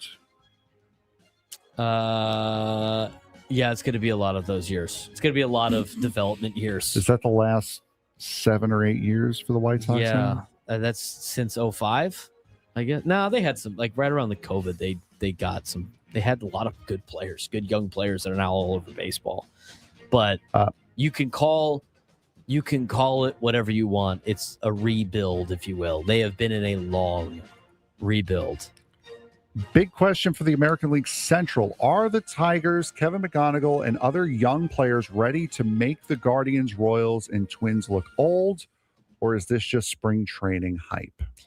I think it's a little bit of spring training hype just with Kevin McGonigal, but we'll see what happens. I don't think the young core that the Tigers have is hype. I think they're a team that's going to be a problem in the American League. And I think they're definitely going to make the Twins and the Guardians look old. Royals have a lot of young players too, but this AL Central is going to go through Detroit. It's going to run through Detroit unless they have something catastrophically bad happen. American League West. Now, this is a division that has kind of fallen off a little bit with some of the teams near the top. Yeah, we'll go through these rather quick here. The Angels, massive gamble, inexperienced manager, injury return pitchers, Trout at a crossroads. That's the nice way of describing the Angels and their big questions, their big storyline. Astros storyline. Rotation survival mode, depth over dominance. They do have a lot of depth, and Houston always puts together a good team. Seattle, probably the favorite, their storyline. Odds are, do you think Verlander heads back to Houston at some point this year? He always finds his way back. Yeah, probably at this point. Mariners, Colt Emerson hype is real, but expectations are managed thanks to Brendan Donovan. I like the Brendan Donovan ad. I think the Mariners had a sneaky offseason. I think the Mariners are the team to beat in the American League West. They obviously went the furthest out of anybody in the American League West. You know, can they figure out their infield enough with Brendan Donovan and surrounding pieces to get over the hump from that perspective? That will be the question as they go into the playoffs, because I think they're going to win this division. And then you got the A's, who they're helping out a little bit. Don't skip Schumacher. Exactly. Yeah. What are we doing here? Rangers, Skip Schumacher era begins with a very different roster identity. Show Skip some respect. Skip's basically the only thing there that's going to be stable, I think, with everything that they have. I don't know what are the Rangers trying to do? And if the team doesn't perform, that might not even last. I know. The Rangers are at a crossroads, too. It's kind of like their last hurrah. They have a lot of aging players, too. In fact, all of their players that are under contract to the guaranteed contract are in their 30s. So now we'll get to the Oaklamento A's, as rotation is serviceable, not inspiring unless Ginn breaks out. Yeah, I would agree with that. It's a very serviceable rotation. You mentioned that. They still have Severino. They didn't get traded off. They added Jeff McNeil. They still have Brett Rooker. They were able to get Jacob Wilson under contract for a long time. They're building for Vegas. Yes, and this is the beginning of the slow build to Vegas. I would imagine the A's will be a lot more competitive this year, and I think they're going to be even more competitive the year after that. And it's going to keep leading into a very competitive team and a playoff level team when they move into their new building. Big question for the division, real quick. Are the Angels' high-risk roster moves and inexperienced manager Kurt Suzuki a bold formula for contention or an disaster? That's going to be a disaster. I think the Angels will be a disaster. I'm not even going to hold my breath or think twice about it. The Angels will be a disaster. I hope they're not. I like the Angels, but I think they're going to be a disaster. Well, you know. Storylines in the National League.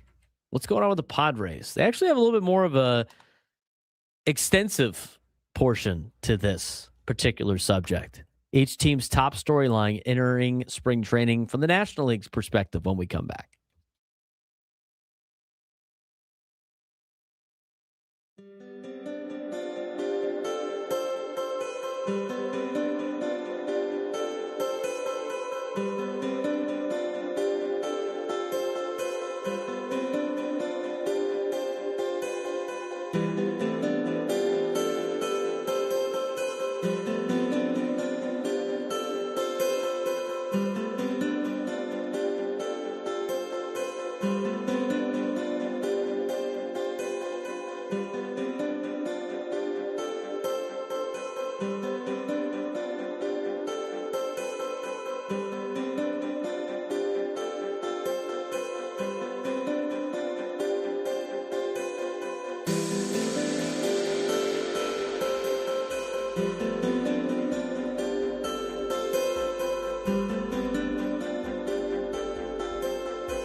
All guests on 97 to the Fan, join us on the David P. Shapiro Fan Hotline. David P. Shapiro, criminal defense attorneys helping good people regain control of their future when charged with a crime since 2010. Visit davidpshapirolaw.com. We're broadcasting live from the Bill House Studios. We are going to get to our trivia question here in a second to potentially have you win a 4-pack of tickets to a Padres spring training game at the Peoria Sports Complex. If you, during the break, when we go to break, I'm going to ask a Padres trivia question. If you're the first one to call in and answer it correctly, you will be able to qualify for a shot at the grand prize of 4 tickets to Padres Giants at Petco Park on April 1st. Get your spring training tickets now at PeoriaBaseball.com. Wait a minute. All right, so You're winning tickets to spring the training, tickets to and then spring- it enters you. Then you're put into a pool to win tickets for the regular season game. Interesting. So you're in for spring training. If you get the question right, you are in for spring training, and you're also qualified for a chance to win the 4-pack for the regular season game. All right, so you have a chance to win 2 things, technically. That's pretty cool. For only one question, too. For only one question. I like it. I'm having some serious computer issues over here. Just with the rundown. Is your rundown still fine, or is it just it takes a minute to load, but other than that, it's been fine. Yeah, I can't get it to work. It's just the multiple versions are just all. Well, we've got the National League. I know we got to run. Get to the National League, but my entire rundown's blank now. Fun. All right, let's get to the National League while I try to get my. Oh, what did you do? I didn't do anything. That's the best part. I'm telling you, I've had some serious computer issues. Oh, ruh-roh. It's okay. I can just restore the old version and be ready to go. But yeah. Yeah. So, okay. So what has happened here is I can't believe that has happened now. Everything on our rundown is gone. Everything is gone. So now we have to there it reset is. it. I restored the old one. I don't know if that helped out at all. I think it did.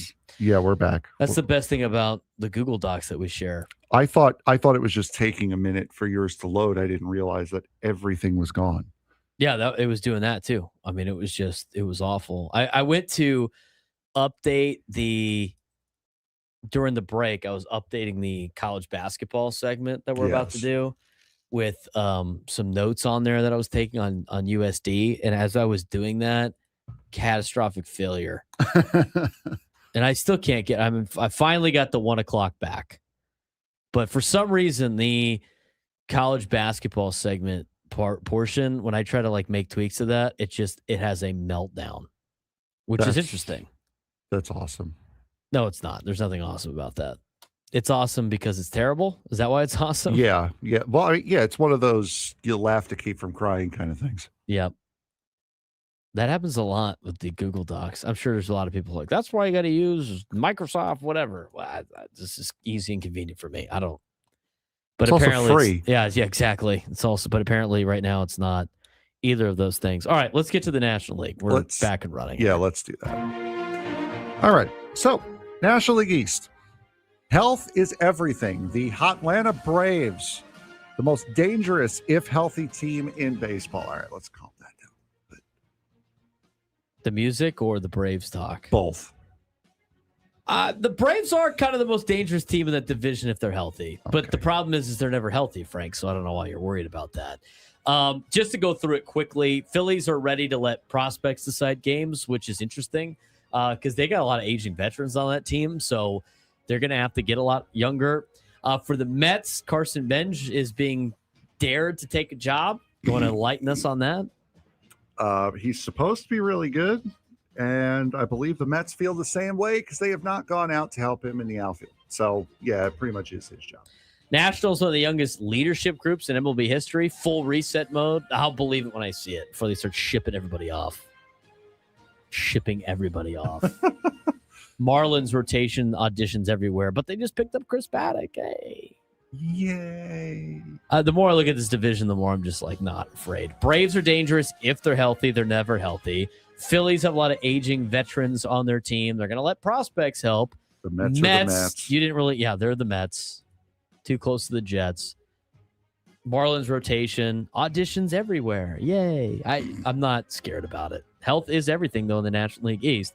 Braves still have the highest ceiling, also the highest medical risk, which means it's not, I don't know. I'm not that excited for them, if that's the case. I'm going to ask you this question. Are the Braves still the class of the NL East if they stay healthy, or are they too injury prone to compete at the top this season? No, they're not. The Phillies are better. The Mets are there. He can't say it. The Mets are there, but the Phillies are better than the Braves are. I expect if the Mets don't be the Mets, I would expect the Phillies to win the division.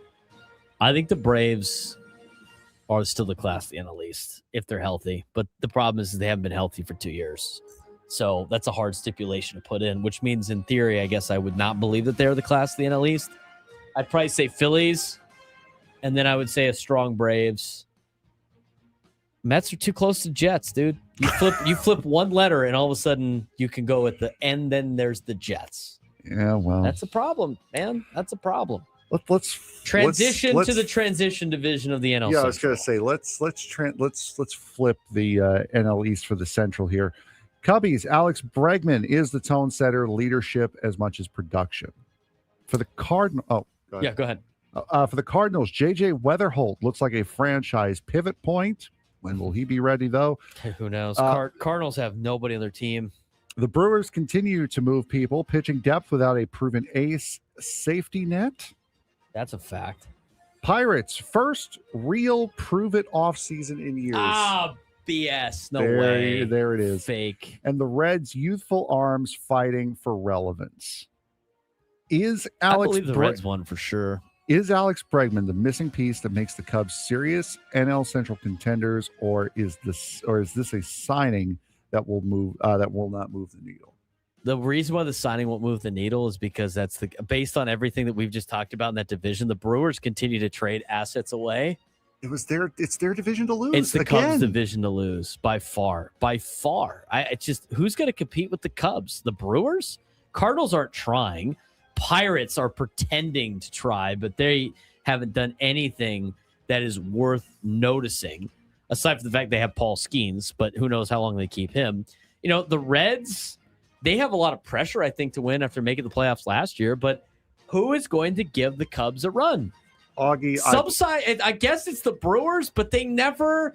Every year. I guess they surprise me every year, but I just cannot believe that the Brewers who continue to trade assets will be competitive with the Cubs. Augie, I believe that in the chat. I would just flip the Pirates and Cardinals. I don't think the Cardinals are finishing anywhere other than the cellar.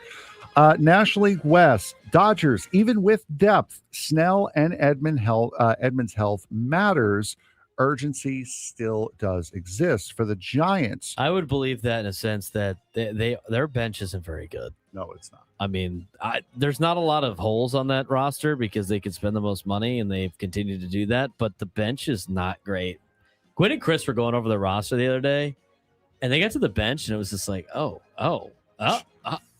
These guys exist. Oh. For the Giants, Tony Vitello is the ultimate experiment. Culture hire meets MLB reality. That's a good call. I mean, they have a roster that's good enough to make the playoffs. They have a coaching staff that has a lot of good veteran baseball guys. They have a general manager.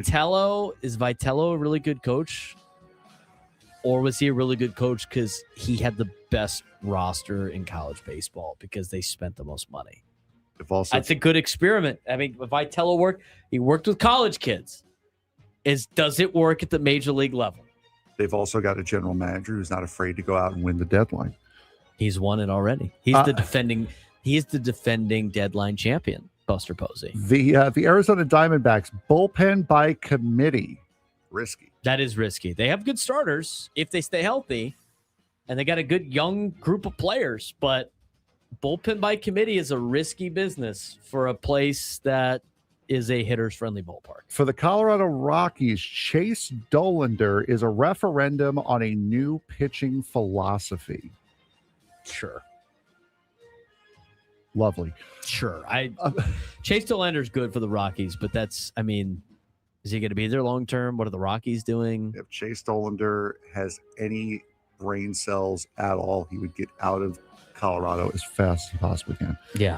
He's probably on the phone with his agent all the time. Finally, the San Diego Padres. AJ Preller is the story. All right, are we buying that going into the season? Is he the story? I want to say he is.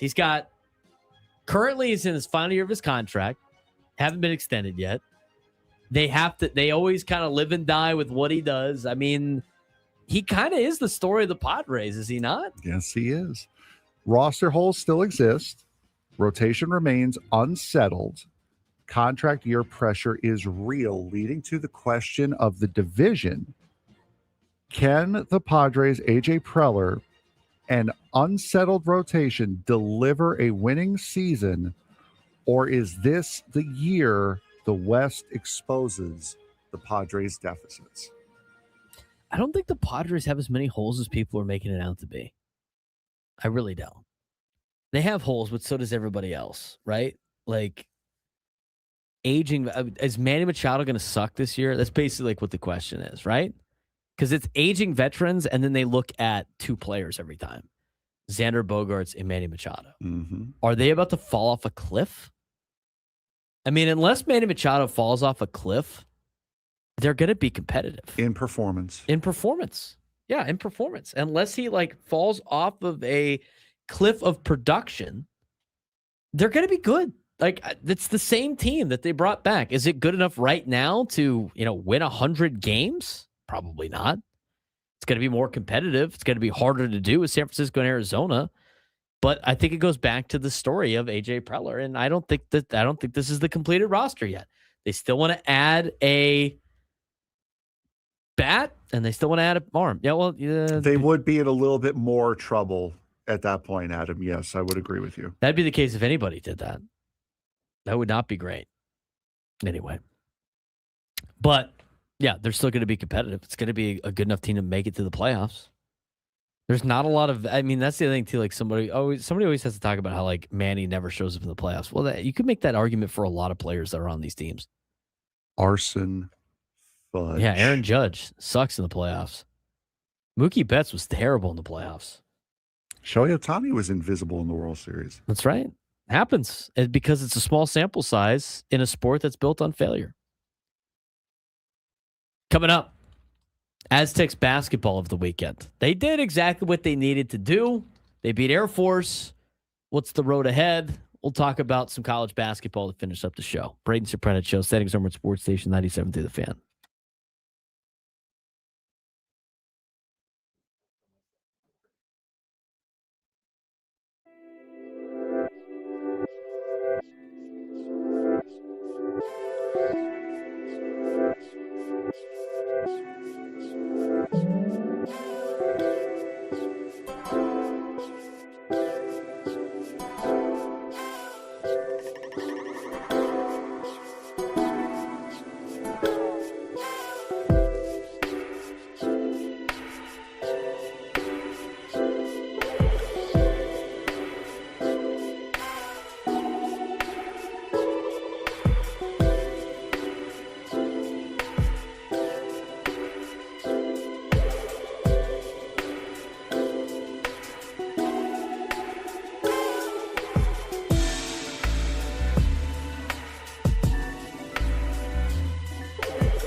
All right, trivia question time. If you could call in, and you call in first, and you correctly answer this trivia question, which I don't think is going to be a difficult one, you will win a 4-pack of tickets to Padres spring training game at the Peoria Sports Complex. And not only will you win tickets, a 4-pack to Padres spring training game at Peoria Sports Complex, you will also be qualified for a chance to win a grand prize of 4 tickets to the Padres versus the Giants at Petco Park on April 1st.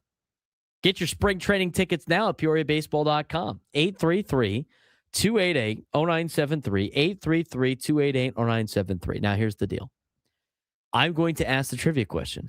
If you call in and you ask Frank what the trivia question is, you will be dropped. Yes, exactly. You must know the trivia question and then the answer to said trivia question before you call in. You see, we're getting callers in now. So we will not tell you what it is. Stop. You must know what it is. If you're calling right now before the question, I'm sorry, you're done. Okay? You must know what the question is.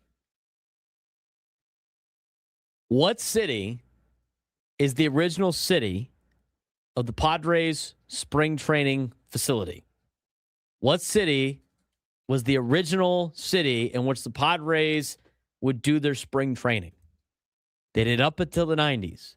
If you call in and you tell me the city, tell Frank the city, you're the first one to do that, you will win tickets to Padres spring training. A 4-pack of tickets to the Padres spring training game at the Peoria Sports Complex. And you will also be qualified for a shot at a grand prize, 4 tickets to Padres versus Giants at Petco Park on April 1st. Get your spring training tickets now at PeoriaBaseball.com. All right, we'll see what we got here. There we go. We got somebody that has won. Congratulations. Didn't take very long. I didn't think it was that difficult of a question either. The correct answer was Yuma. Yuma, the OG spot. I'm glad that spring training for Major League Baseball, especially the Cactus League, decided to move all the complexes in the Phoenix area. I mean, spring training games, and you're in Yuma? You got to drive all over Arizona for games? That's kind of ridiculous. The Cleveland Indians back in the day used to be in Tucson. I wonder if, I'm sure there's others. Original Cactus League. I've been out to spring training once. I was a child. But I'm trying to see some of the teams, the original Cactus League, out there. But yes, the Padres were based in Yuma. Yuma. It's probably a lot better that they're in cities in easier to Phoenix. I know a lot of guys would rather play in the Cactus League than play in the Grapefruit League, just because playing in the Grapefruit League involves a lot of travel. There's a lot of traveling. Congratulations to Andy in San Diego. Andy in San Diego. How about it? How about it? All right. The Cactus League, spring training. Yeah, most of them are there now. What were I'm trying to find some of the original the host sites, because the Padres were in Yuma, and I knew the Guardians or the Cleveland Indians back in the day used to be in what's it called? Tucson. I don't know about anybody else in different cities outside of the Phoenix area. But I was trying to look that up. Arizona Cactus League sites. Maybe I'll have that for tomorrow's show. Anyway, because they had the High Corbett Field, which is now the Arizona Wildcats play there, but New York Giants played there way back in the day. Colorado Rockies, Cleveland Indians from 1947 to 1992 played in Tucson. Mesa, Phoenix, Mesa, Yuma. The Orioles were in Yuma too for a little bit. 1954, Baltimore Orioles were in Yuma. How about that? Tempe, Chandler. Not much more after that. All right, we have a couple of minutes, Frank. Let's get to college basketball from the weekend. Yes, let's do that. San Diego State absolutely rolled against Air Force, as you would have expected. San Diego State now 17-6, 11-2 in Mountain West play. Air Force 0-12 in Mountain West play. I believe they're 3-20 on the season. Pharaoh Compton had a very, very good night for San Diego State. Yeah, he did. He highlight reel dunk, finished with 11 points, 4 steals, no fouls, 5 Aztecs in double figures. BJ Davis had 16, Miles Heide had 13, Jeremiah Oden had 11, Compton, Reese Dixon Waters, both had double digit figures. Compton with 11, of course, as I mentioned. Dixon Waters had 12. They dominated the turnovers. They forced 22, converting for 32 points, shot 60% from the field, 6 made threes on 16 attempts. Points in the paint, 52. They controlled the boards. I mean, these are all the things that needed to happen when you're playing a team like Air Force. You're able to do this even though you don't have Magoon Guath and you don't have LZ Harrington, who both remain questionable. They were both out again, as mentioned before. Not surprising. They remain tied atop the standings with Utah State. Bye week this week allows recovery and rotation evaluation. Coach Brian Dutcher emphasizing urgency and consecutive possessions to close strong in conference play. But nice little week off this week for a midweek for San Diego State that they could focus in for the final push of the regular season, Frank. Yeah, and again, as we talked about it in the update and also on Thursday, is that you need to be able to take care of business and just walk over teams like this. And that is exactly what San Diego State was able to do. Yeah, they took care of business. Now for San Diego, University of San Diego needed to take care of business, and they absolutely did not do that. They ended up losing by 20 points to LMU, who was behind them in the standings. I mean, they were in a position as of 2 Saturdays ago against Oregon State, where if you win the game, you have a chance for maybe a double bye in the West Coast Conference tournament. And now, I mean, after losing to LMU, you found yourself in a position where, you're now a handful of games back from having multiple buys, but also on top of that, you're playing on Thursday as of right now, after you lose to LMU, a game that you absolutely needed to win if you're the University of San Diego. That was a tough performance. It's not like you went up to Los Angeles and lost by a bucket or two. You got blown out. LMU jumped out to a 17-0 lead in the first 6 minutes of the game. You can't. It's just something you can't dig yourself into that big of a hole for. And for San Diego, now you're looking at having to play on Thursday in the West Coast Conference tournament, which you absolutely do not want to be able to do.